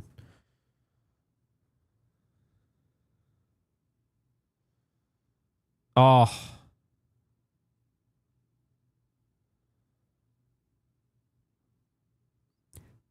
They're going for it 4th and 1 at midfield. Can the Rams defense get a stop? And DJ gets the first down there. Quarterback sneak.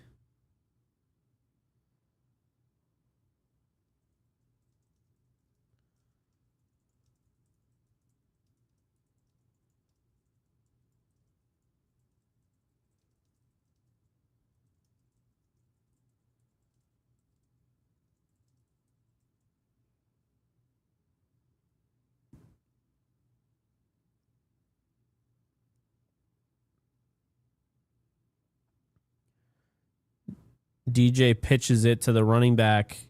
Oh, boy. Big play there. Nice chase down by Bill Norton. I don't even know who that is. Greg DeRosiers? DeRosiers?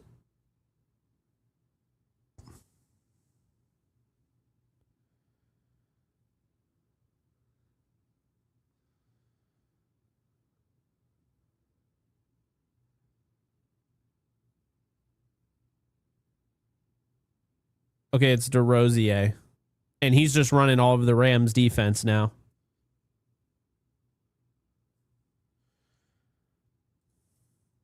Thank you, Abs fan. I appreciate it.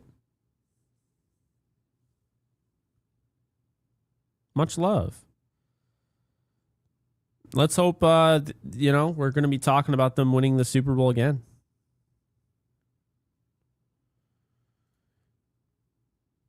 Billy, I'm not saying you're wrong, but you're not hiding him.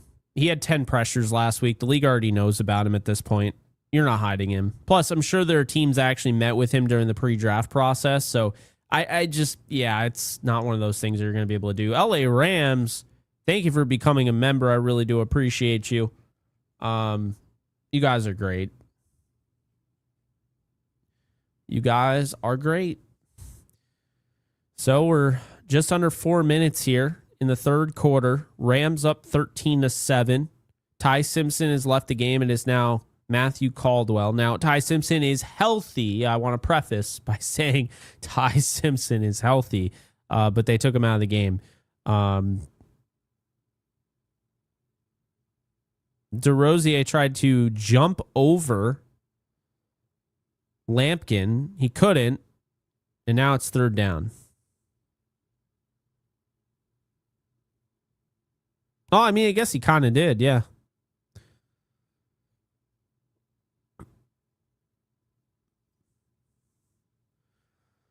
Lampkin's played pretty well today. It's not a good sign that he's playing still.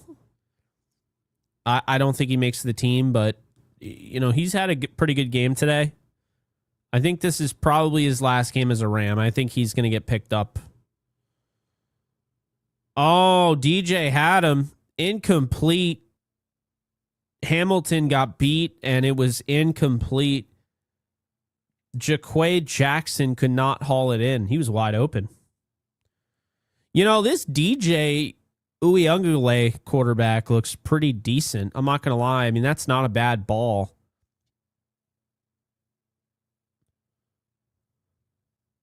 I don't know. He might have overthrown him a little bit there. Rams defense gets away with one. It's 4th and 8. They're going to kick a 34-yard field goal. DJ missed him. Yeah, I agree. After further review on that one. Kick is up, and it is good. Rams still lead 13-10. So now we're under 3 to play.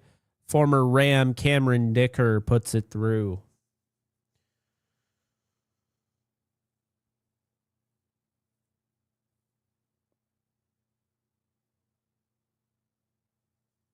Oh, no, Gary's running full solo duty on Yankees Unloaded tonight, Alex. So it'll just be me on this and Gary on that. And that'll be the same thing 2 weeks from now on Thursday, we have it kind of built in during the NFL season.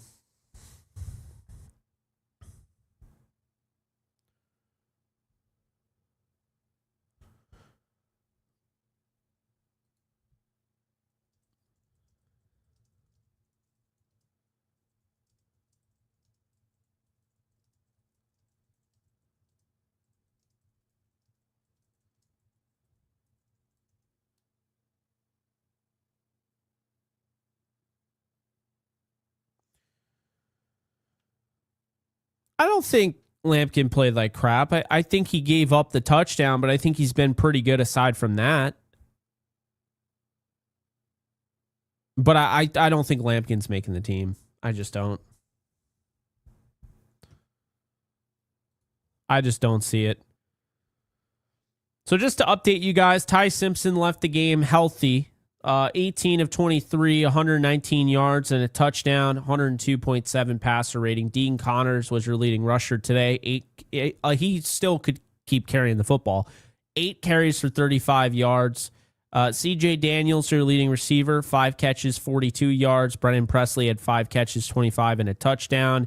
And then the defense, Lampkin is leading the Rams with 6 tackles, 4 of them being solo, a sack, 2 TFLs.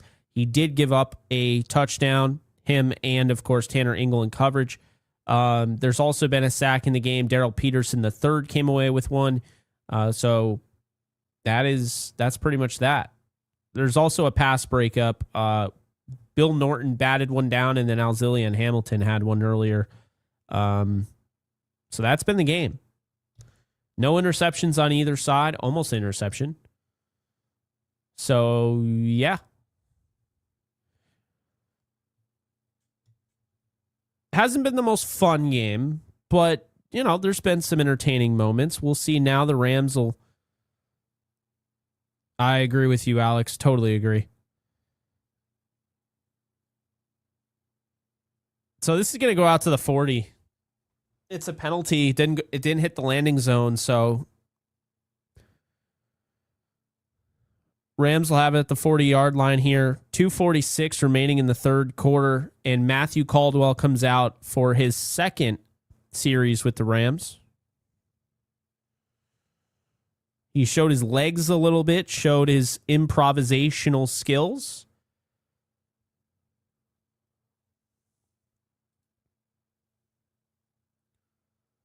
So we'll see what ends up happening here.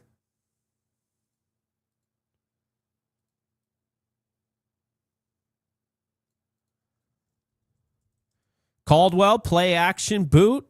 He gets it to Presley. And Presley takes it for a gain of about 6, so it'll be a 2nd and 4. Not a bad play to come out and start a drive with.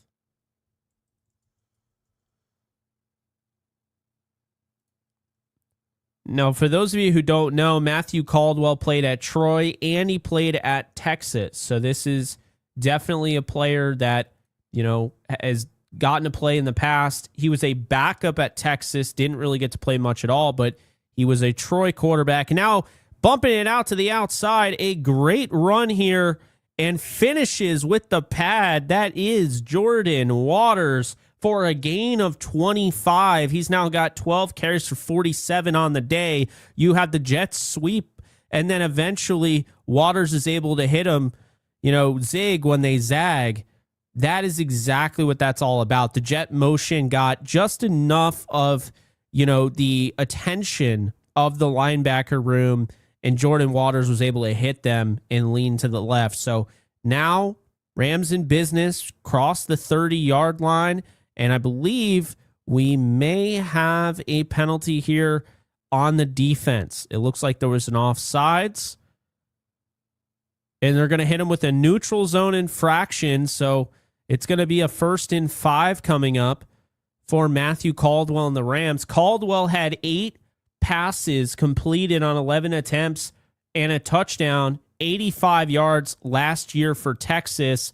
The year prior, he was a junior, and he started 10 games for Troy, and he had 1,600 yards, 13 touchdowns, and 8 interceptions. So not a lot of run for him in college, but here he is nonetheless playing for the Rams in preseason.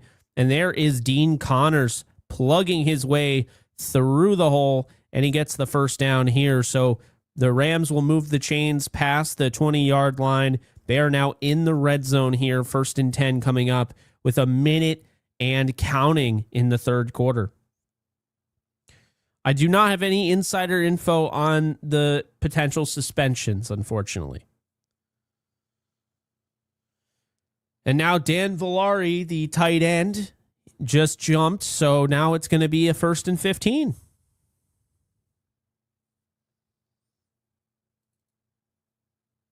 Banker Elpris, should we re-sign Chris Paul Jr. 2-2 wide receiver 3 again?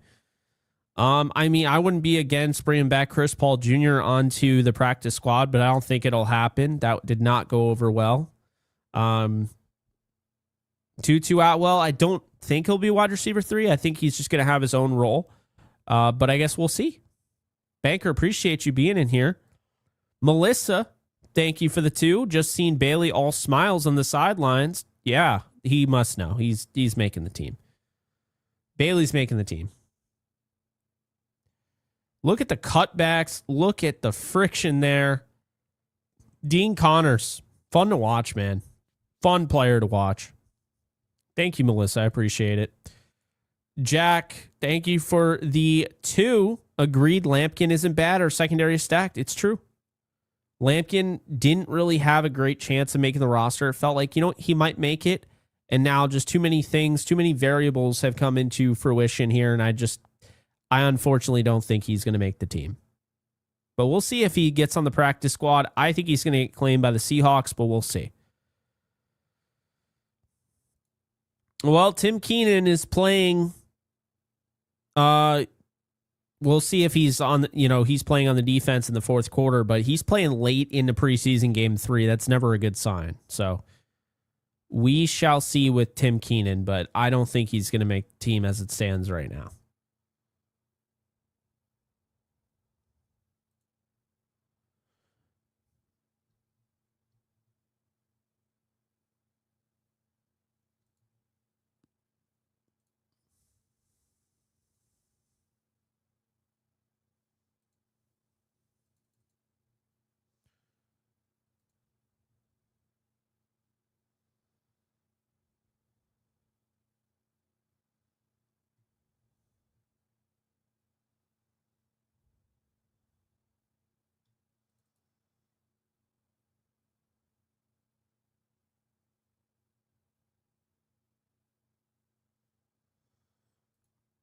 Garrett, appreciate the 5. Fourth quarter of the third preseason game is for the true football sickos. You could not be more right.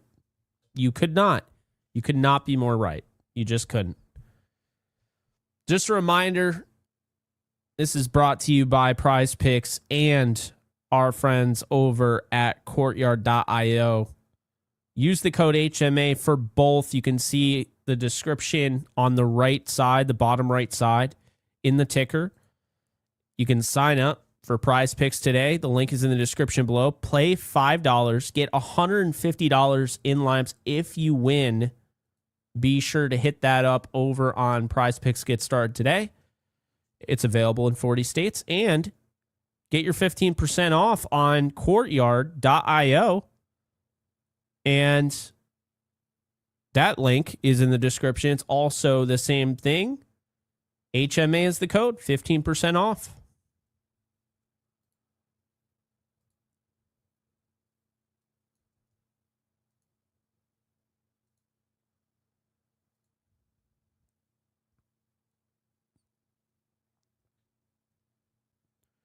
So the Rams are back in the red zone. Stop me if you've heard that before. Good things, by the way. This is all good.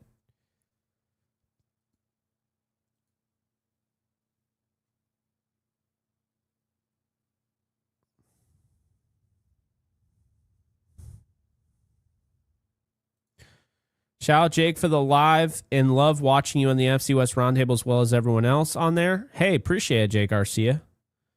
Thank you for being here. You guys are awesome. I can't believe I have this many people here. Almost 10,000 viewers over the course of this whole thing. Caldwell was looking for Tyler Scott, but way too high there. Pretty much throwing it away in the back of the end zone. It's going to be 3rd and 9. No, I really do appreciate it. You guys are awesome. The fact that you guys are in here, it's kind of crazy because we're at the point where the 4th string quarterback is playing, and this is the end of preseason. You still got some talent, though. There's still some talent out there. Dean Connors, the running back, the wide receivers are all out there. CJ Daniels is not, but that's a good thing. Caldwell comes out in the gun.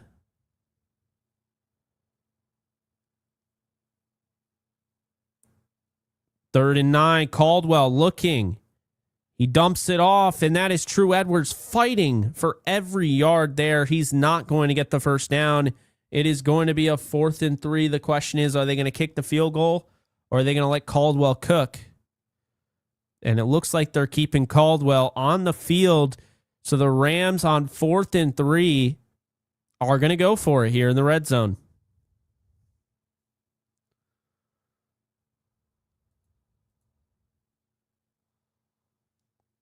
Now here we go. 4 wide. Caldwell looking, firing, and he's got a touchdown. Dean Connors caught it. Although there is a flag in the end zone. Where is this? Who's this going to be on? Looks like this is going to get picked up.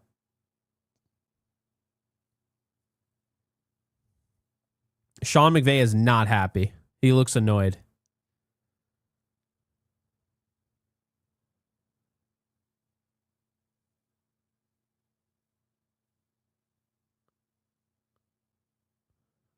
Touchdown. What?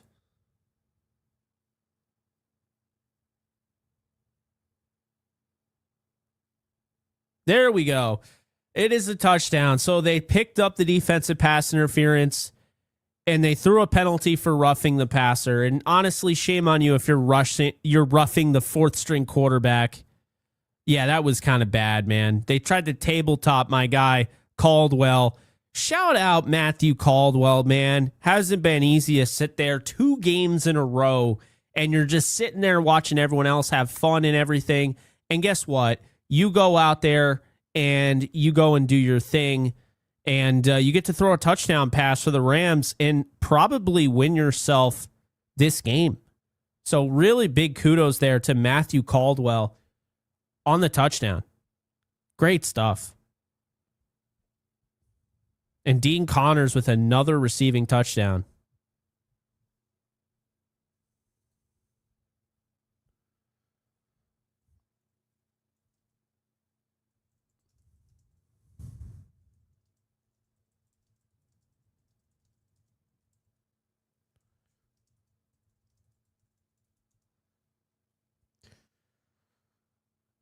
Matthew Caldwell, 4th string quarterback with a diving Dean Connors in the end zone for the touchdown. Rams take a 20-10 lead here in the final quarter, trying to hold on and literally go undefeated in the preseason. Pretty crazy stuff here.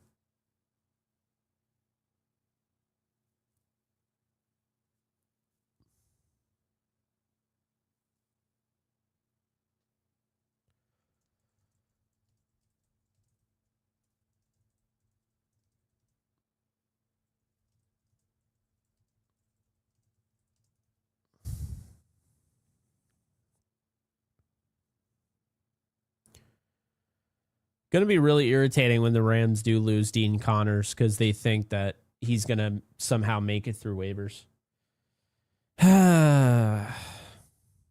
Deuce, thank you for the 10 again. Rams look good with 4th string.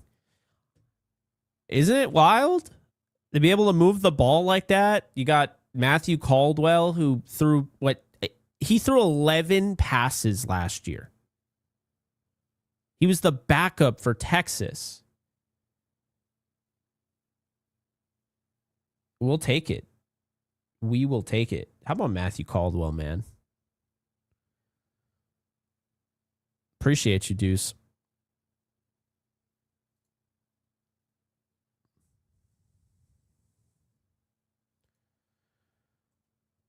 Let's see. Preseason finale is almost in the books.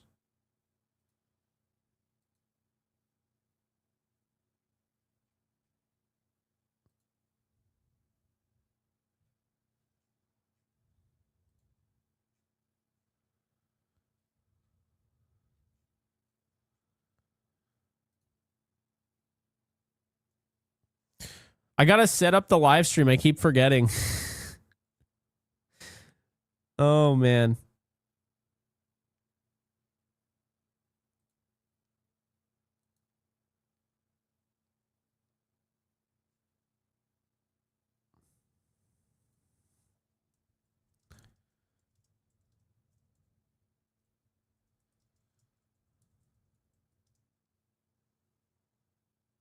Damn, they're trying to show the blood moon. That's crazy.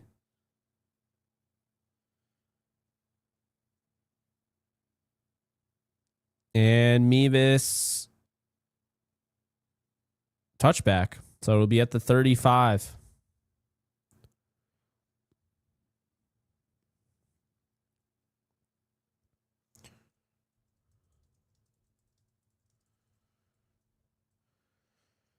So I'm going to ask you guys this. Do you think, and I guess there's no wrong answer here. Do you think that Wesley Bailey, not do you think he should or do you think he will? Do you think right now Wesley Bailey has officially made the Rams 53-man roster?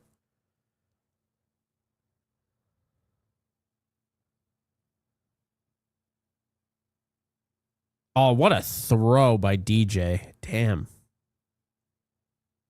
Gary Jennings caught it, and they're past the first. Well, they're past the first down, but they're past midfield now. Chargers driving.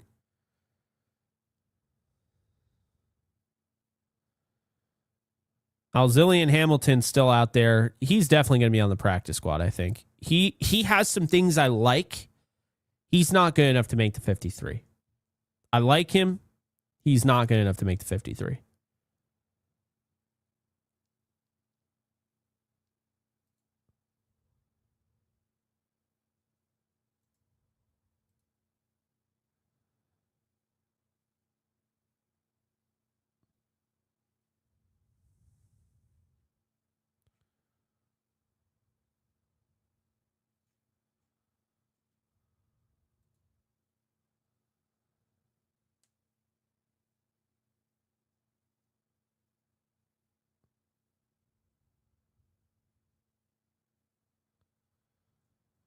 So here we go. 2nd and 2. Rams defense is being tested now.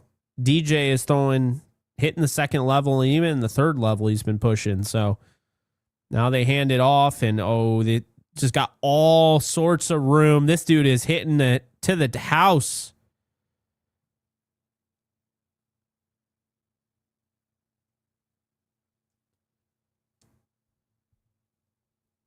So DeRosier with a 34-yard touchdown. You could just see it right away.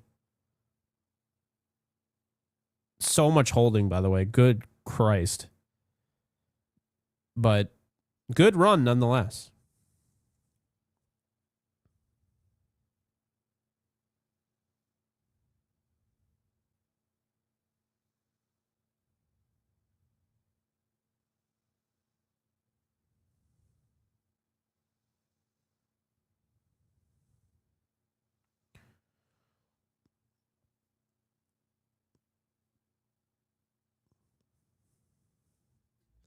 So the Rams just took a timeout for some reason.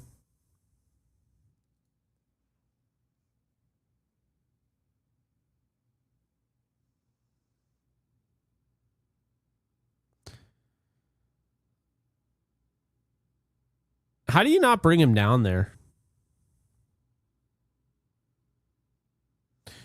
But yeah, the holding, I don't know if Monty Rice, you can't hold outside of the pads like this. You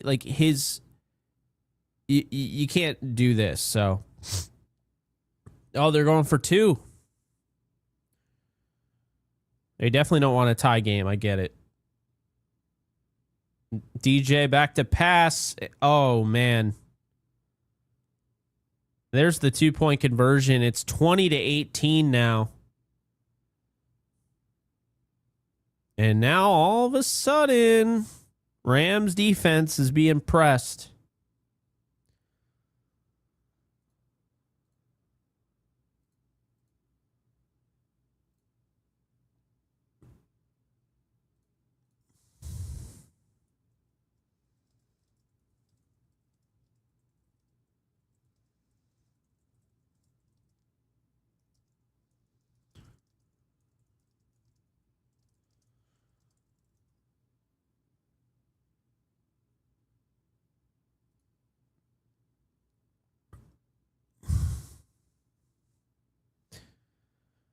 It is worth mentioning that the Rams historically don't want to go undefeated in preseason. Because in preseason, teams that went undefeated, there's only been 3 teams in the history of the NFL that have gone undefeated in preseason and have won the Super Bowl. That includes the 2000 Baltimore Ravens, the 2003 New England Patriots, and the 2013 Seattle Seahawks. So, yeah.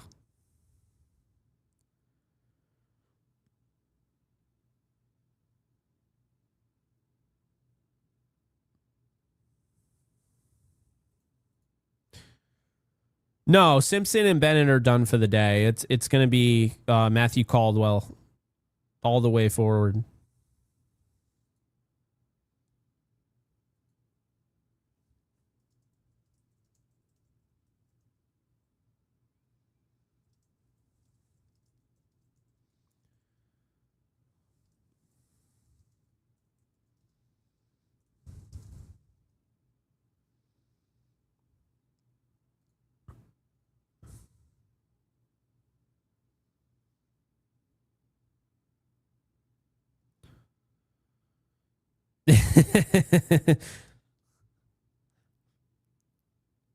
So 4-0 in the preseason, regular season 0-16. Well, there you go.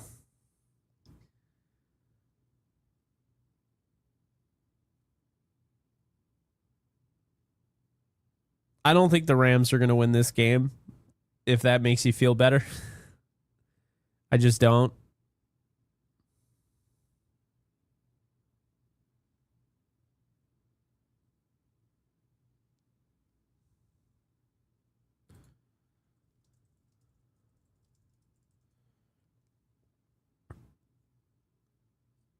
Good run by Tyler Scott. Gets back to around the 31-yard line. Rams offense picks up with Matthew Caldwell back under center.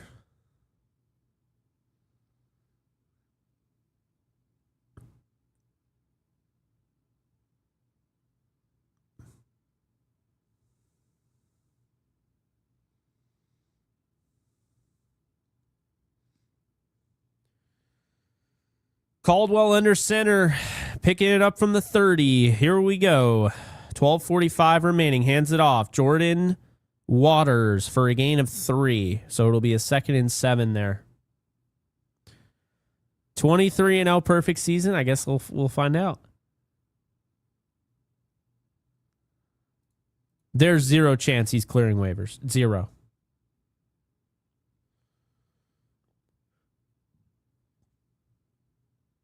Absolutely 0. I'm with you on that. All right. In the shotgun, Matthew Caldwell looking. He rolls to his left, fires, and it's picked off. I think this is going to be called back, but for now, it's an interception.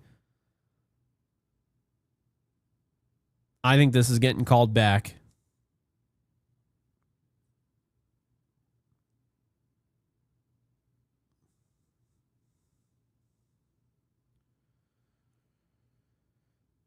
I think it's going to be DPI.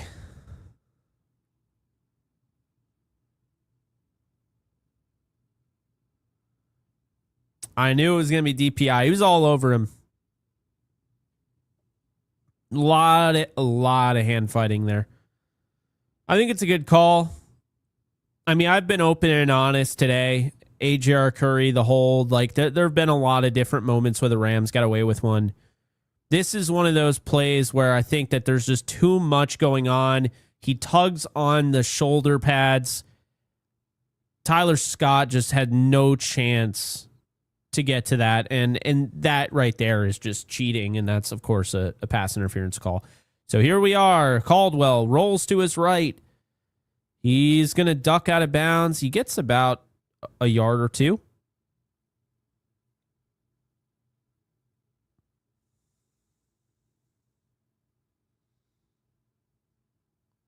They gave him 3 there, so it's going to be a 2nd and 7 here. Under 12 minutes to go in preseason.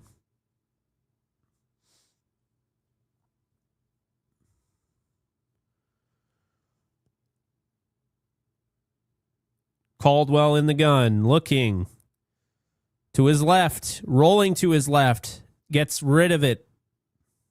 Smart play to get rid of the football. 3rd and 7 now. Now they're interviewing David Njoku.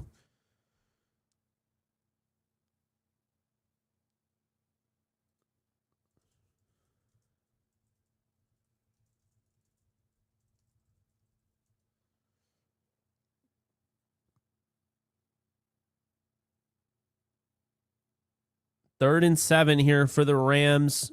Matthew Caldwell. 11:32 to go.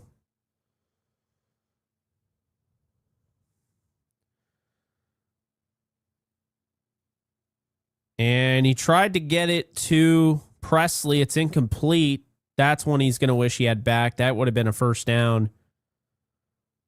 So that is going to bring up 4th down. I believe they will punt this thing away. I give Caldwell some credit here because he's trying to push the ball down the field. This isn't dink and dunk central like normally you would see from a 4th stringer. I mean, he's trying to put together an offense, but this is where I think the Chargers just have too much. The Rams aren't playing anybody that's going to make the team except for their kicker, their punter, and their long snapper. So I think at this point, the Chargers just have too much there. I mean, DJ is going to make the team, and that's who's at quarterback, and he's just a much better quarterback than Caldwell, to be fair.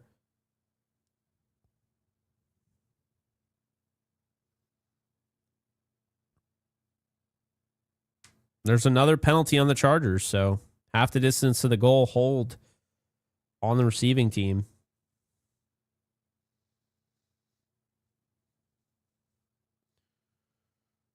It's going to be at the Chargers' 4-yard line, so Rams defense has a shot here to do something.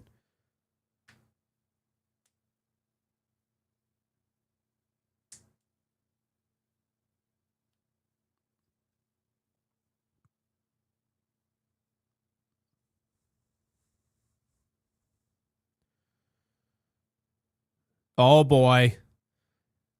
DeRosier with another huge run there.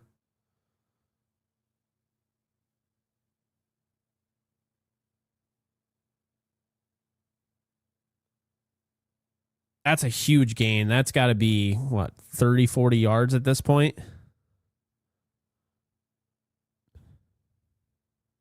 About 37 yards, we'll say.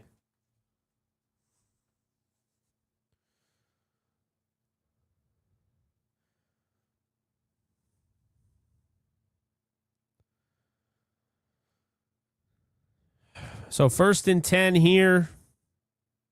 DJ's under center for the Chargers. Now play action. Dumps it off. DeRosier was wide open, and it goes off his hands. Incomplete. It's going to be a 2nd and 10. Can the Rams defense hold on to the lead?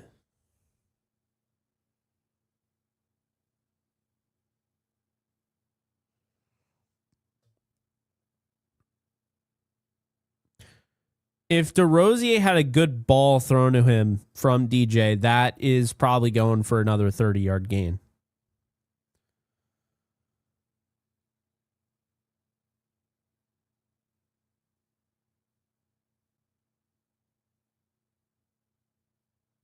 There's a snap infraction.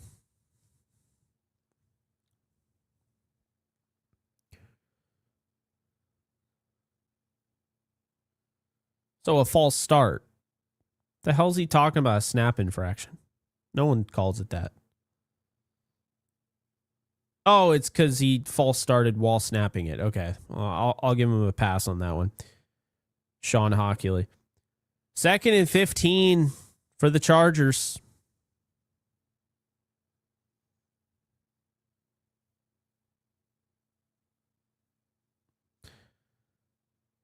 So DJ, once again, missing his running back. It's going to be a 3rd and 15 now. Rams got some pressure on him.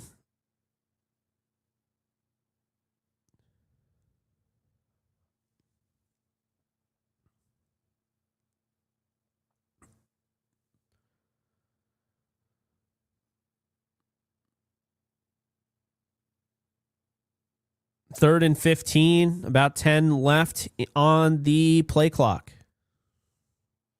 There's a jump.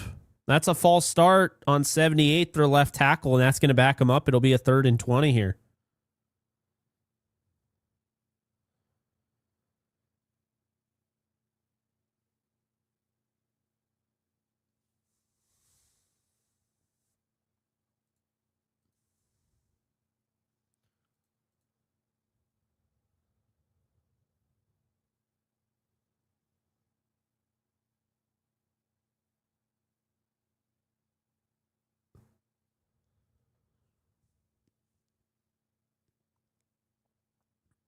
Third and 20.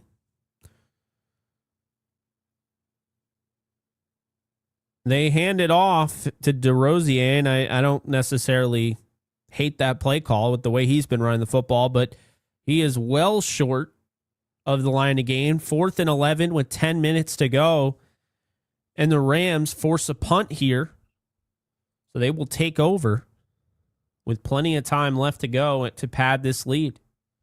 Guys, be sure to hit the like button. We have 300 concurrent viewers right now. Pretty crazy stuff. We just went over 10,000 views, so I really do appreciate that. I think that is as good or better than our last watch party, which is crazy because our last watch party, we got to see Stetson Bennett and Ty Simpson. This one, you got to see Ty Simpson for not even that long.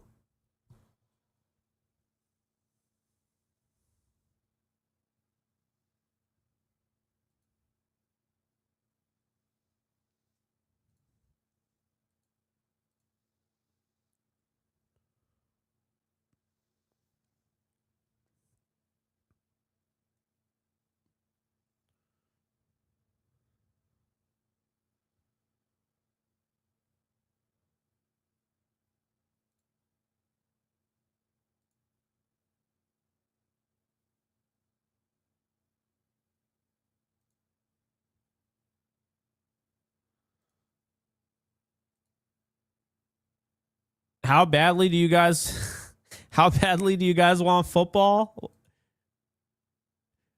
We've nearly doubled our views from the last watch party, and this, like, for the last 2 quarters, the viewership has been strong. The quality on the field has been not so strong. So I give you a lot of credit, y'all. You are crazy. I can't wait to see what we do when we do our first watch party of the year.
Let's see.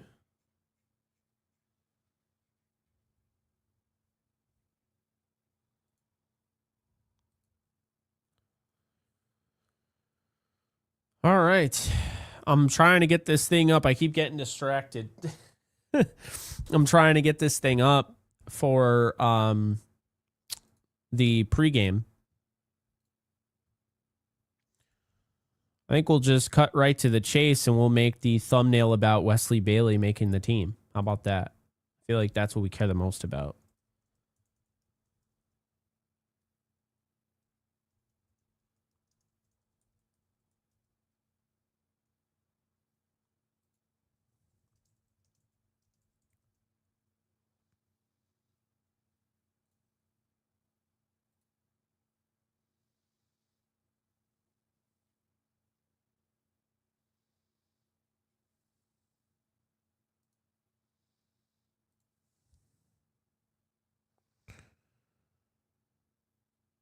I'm really tired of listening to biased announcing. I just am, man.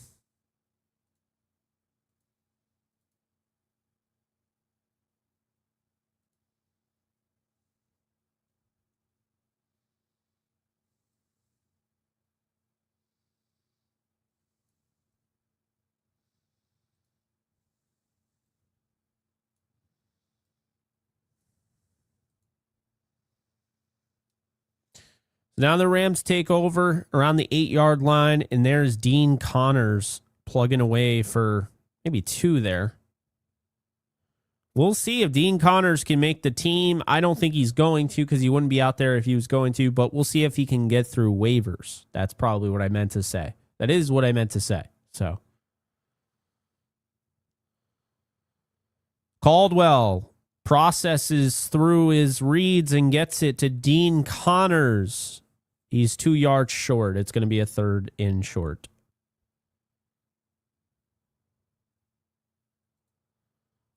Just listening to you so much better. Do you guys like my play-by-play, or would you rather have me react a little bit more? See, the problem is I have play-by-play in my blood because it's like since I was little. This is what I used to do. I swear. I've always been into it. So I always do it. Caldwell hands it off. And there's another first down. Dean Connors. Let's go. You like the play-by-play. All right. Now I'm curious. Let's do a poll.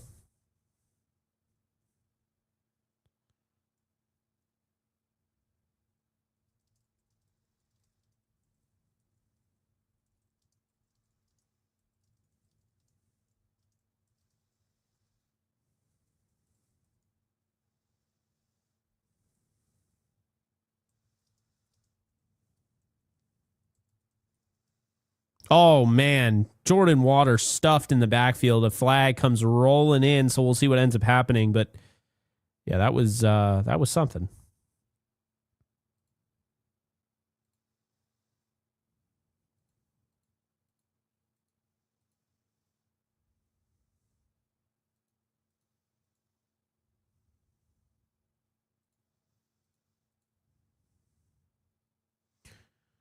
So let's put this thing in.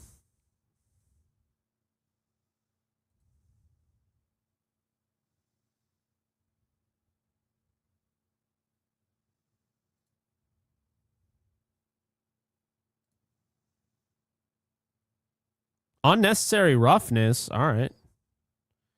Thank you. Guys, drop a 1 or 2 in the chat.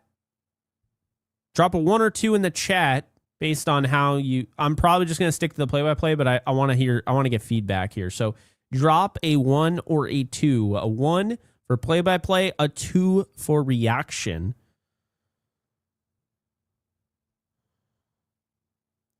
And there is Jordan Waters getting about 4 yards there to the outside, bounce around, run. It's going to be a 2nd and 6 coming up.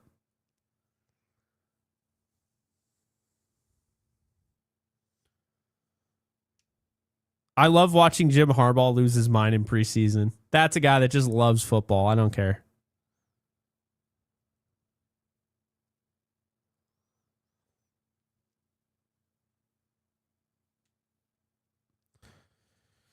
All right, here comes Matthew Caldwell, 2nd and 6 out of the shotgun. Feeling the pressure, rolls to his left. And now he's going to take off and run, and he almost gets the first down. He tucked it and ran. Oh, boy.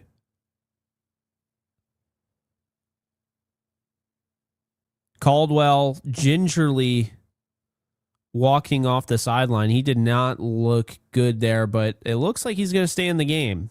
He's definitely not in... He's definitely in some pain. He was a little bit of a grimace there in the face. It's 3rd and 1 here coming up. 1 + 2 = 3. Good question, Banker. There's some motion there. Caldwell hands it off. Dean Connors finds the hole and gets the first down.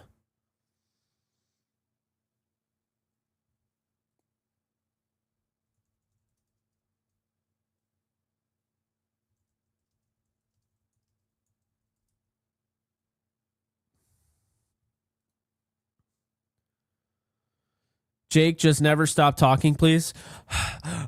Like, I'll be like dying, bro. Are you kidding me? I gotta stop. I do talk a lot, though. There's Dean out of the shotgun. He gets the handoff. He's pushing the pile, and he's going to get about 4 there.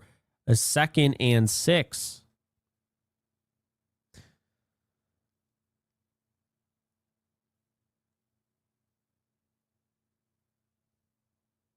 So far on the poll, 20 of you have said play-by-play. Only 6 of you had said reaction. So more reaction, 6 of you. Play-by-play, you guys like 20.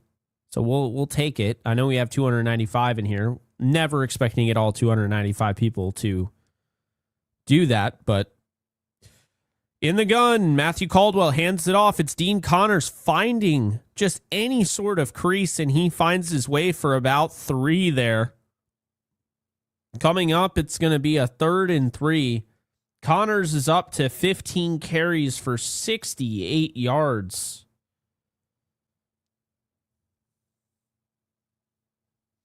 Excuse me, 65 yards.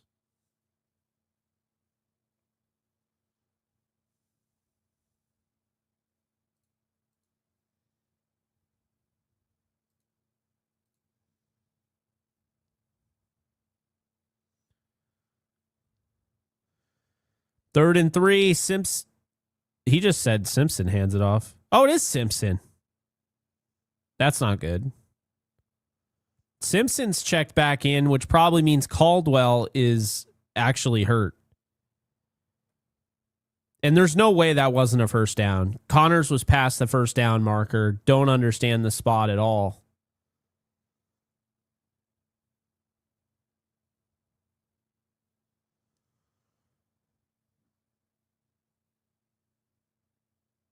Like I said, first down clear. So Ty Simpson is back out there, hands it off to Connors. Now Connors has 68 yards on the ground.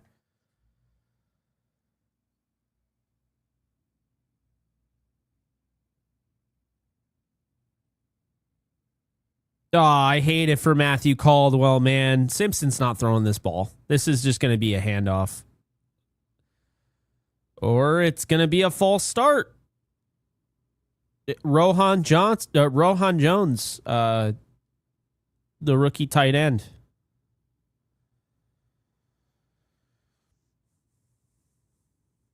So 3:51 to go. 1st and 15. Rohan Jones jumped off sides, or jumped, false start. I hope Matthew Caldwell's okay. This just sucks, man. I hate it for him. Simpson under center. This is just going to be handoff after handoff. There's no way they're going to even test having him throw the ball, right? Yeah. Jordan Waters gets decked there. Amani Johnson came into the backfield and laid the hammer. So it's going to be 2nd and 16 here coming up.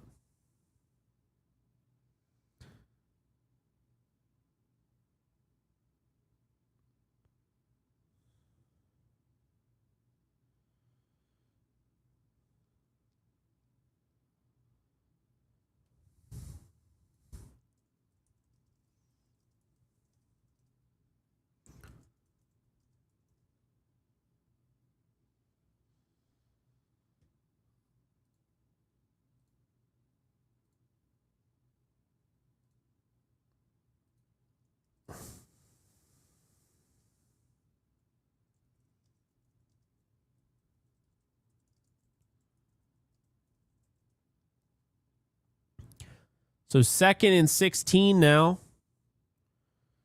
And Simpson comes out in the gun. He's not throwing it. There's a handoff for Dean Connors. Gets about 1. And it's going to be a 3rd and 15. And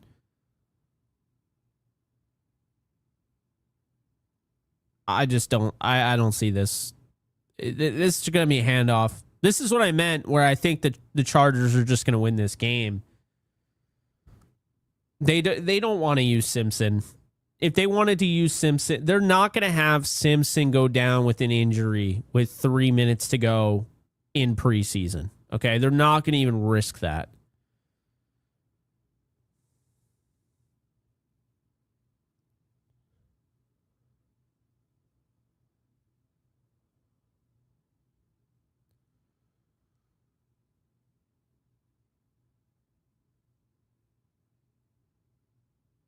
This is going to be a handoff. Simpson under center.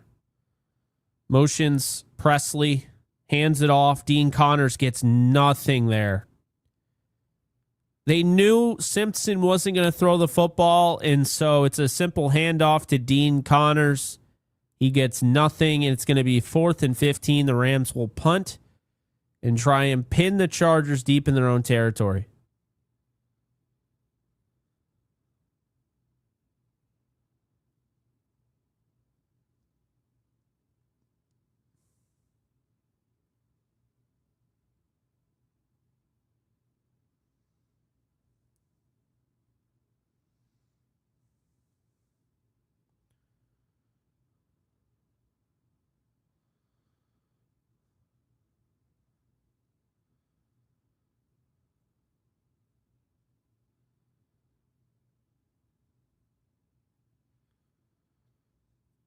So now here we go. Can the Rams defense hold on, or will the Chargers prevail here?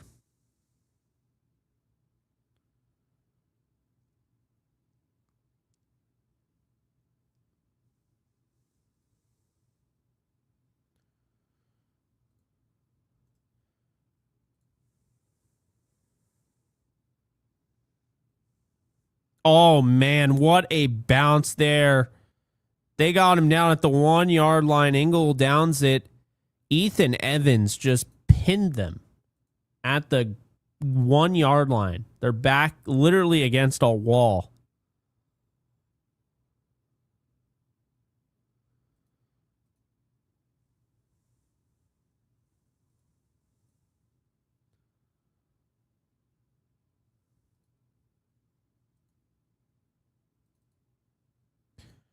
So we got 3:24. This is going to be a 2-minute offense here. Some good opportunity here for the Rams defense. Chargers run it out of the end zone, and they pick up about 2 to give themselves some breathing room to actually throw the football.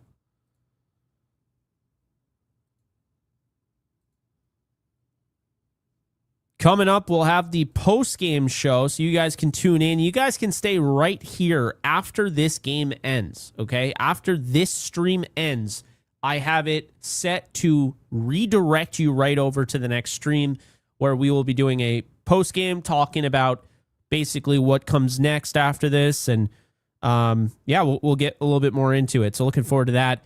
Really nice play there by the Chargers. They had the quick hitter on the bubble screen, picks up the first down. So the Rams defense is going to be tested here. Like I said, there's not a single guy that is on the field right now that's going to make this roster. Now, there might be some guys on this roster, and I think there are quite a few on the defense right now that are going to be on the practice squad. So they're playing for that. And now DJ is moving them down the field at will, past the 40 already.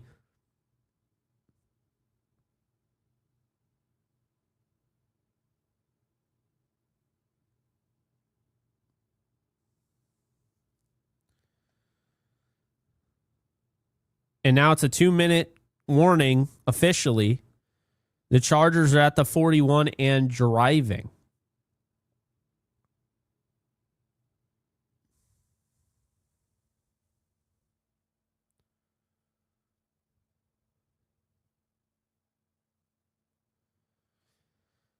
Well, Theodore, I think that what you're talking about definitely has some breathing room to it, but also I just think that neither of those guys are going to make the team. I unfortunately think that Dean Connors is not going to make it. I don't think he would be playing at this point in the game. I think you would just be rolling with Jordan Waters, and you just maybe you don't trade. Maybe you sign somebody or something. It just, I don't know. But I see what you're saying. I don't really think anybody is going to make the team. Ant, I appreciate it. You the man, Jake. We missed you, bud. Good to have you back. Alexa's best time of the year right here. I agree. It is the best time of the year. I'm very excited for what we're going to be able to cover. It's going to be a lot of fun. I think this is going to be a really fun year. So really looking forward to that. Again, we'll have our post game. We're going to schedule it. We've been live for almost 4 hours, guys. We are going to schedule it. So this game will probably be over by like 1:15. I think I'm going to schedule it for 1:15. So that's what we'll do.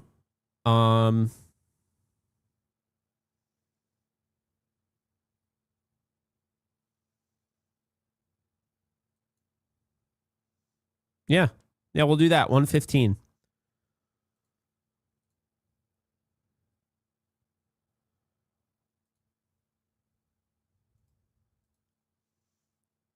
Let's see here.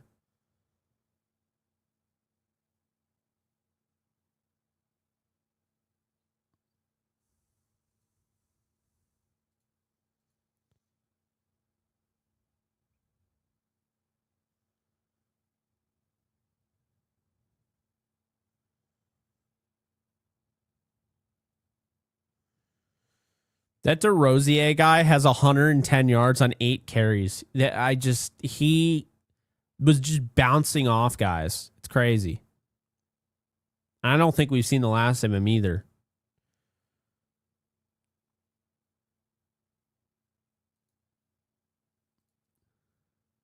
$11,000 views for this watch party. So I really do thank you guys. That is not easy to achieve.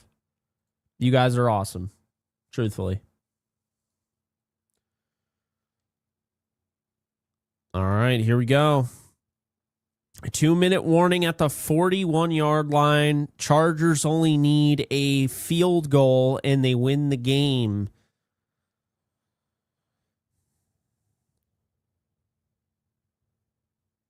There's DeRosier. So it's about 7-yard gain there. It's going to be a 2nd and 3 coming up. 2nd and 2. At the LA 49, DJ's looking. He finds it over the middle. Brought down by Engel. That's going to be another first down. Rams defense trying to hold. 128. It looks like the Chargers are really just playing for the field goal. Rams are not playing prevent, nor should they. Off the edge, and that is another sack. That is Daryl Peterson, the third. But it looks like this one's coming back.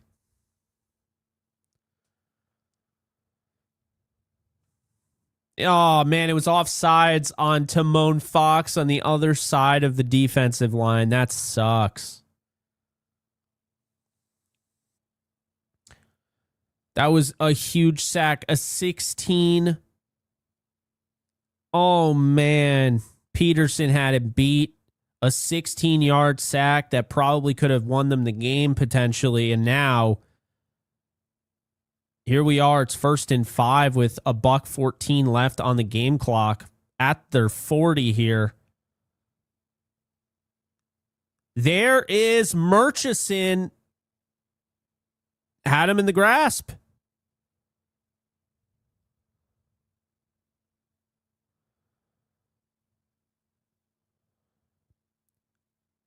Sean Hockley is calling it a sack by Laryl Murchison, and they got to get hustling up to the line. Rams trying to hold off. Ball's out. It's a strip sack. Daryl Peterson with his third sack. This time it's not getting called back. And Peyton Zadruik with his second fumble recovery of preseason. The Rams are going to hold on and win this game. Daryl Peterson came in there, knocked the ball out. Another dominant rep off the edge. And that's ball game.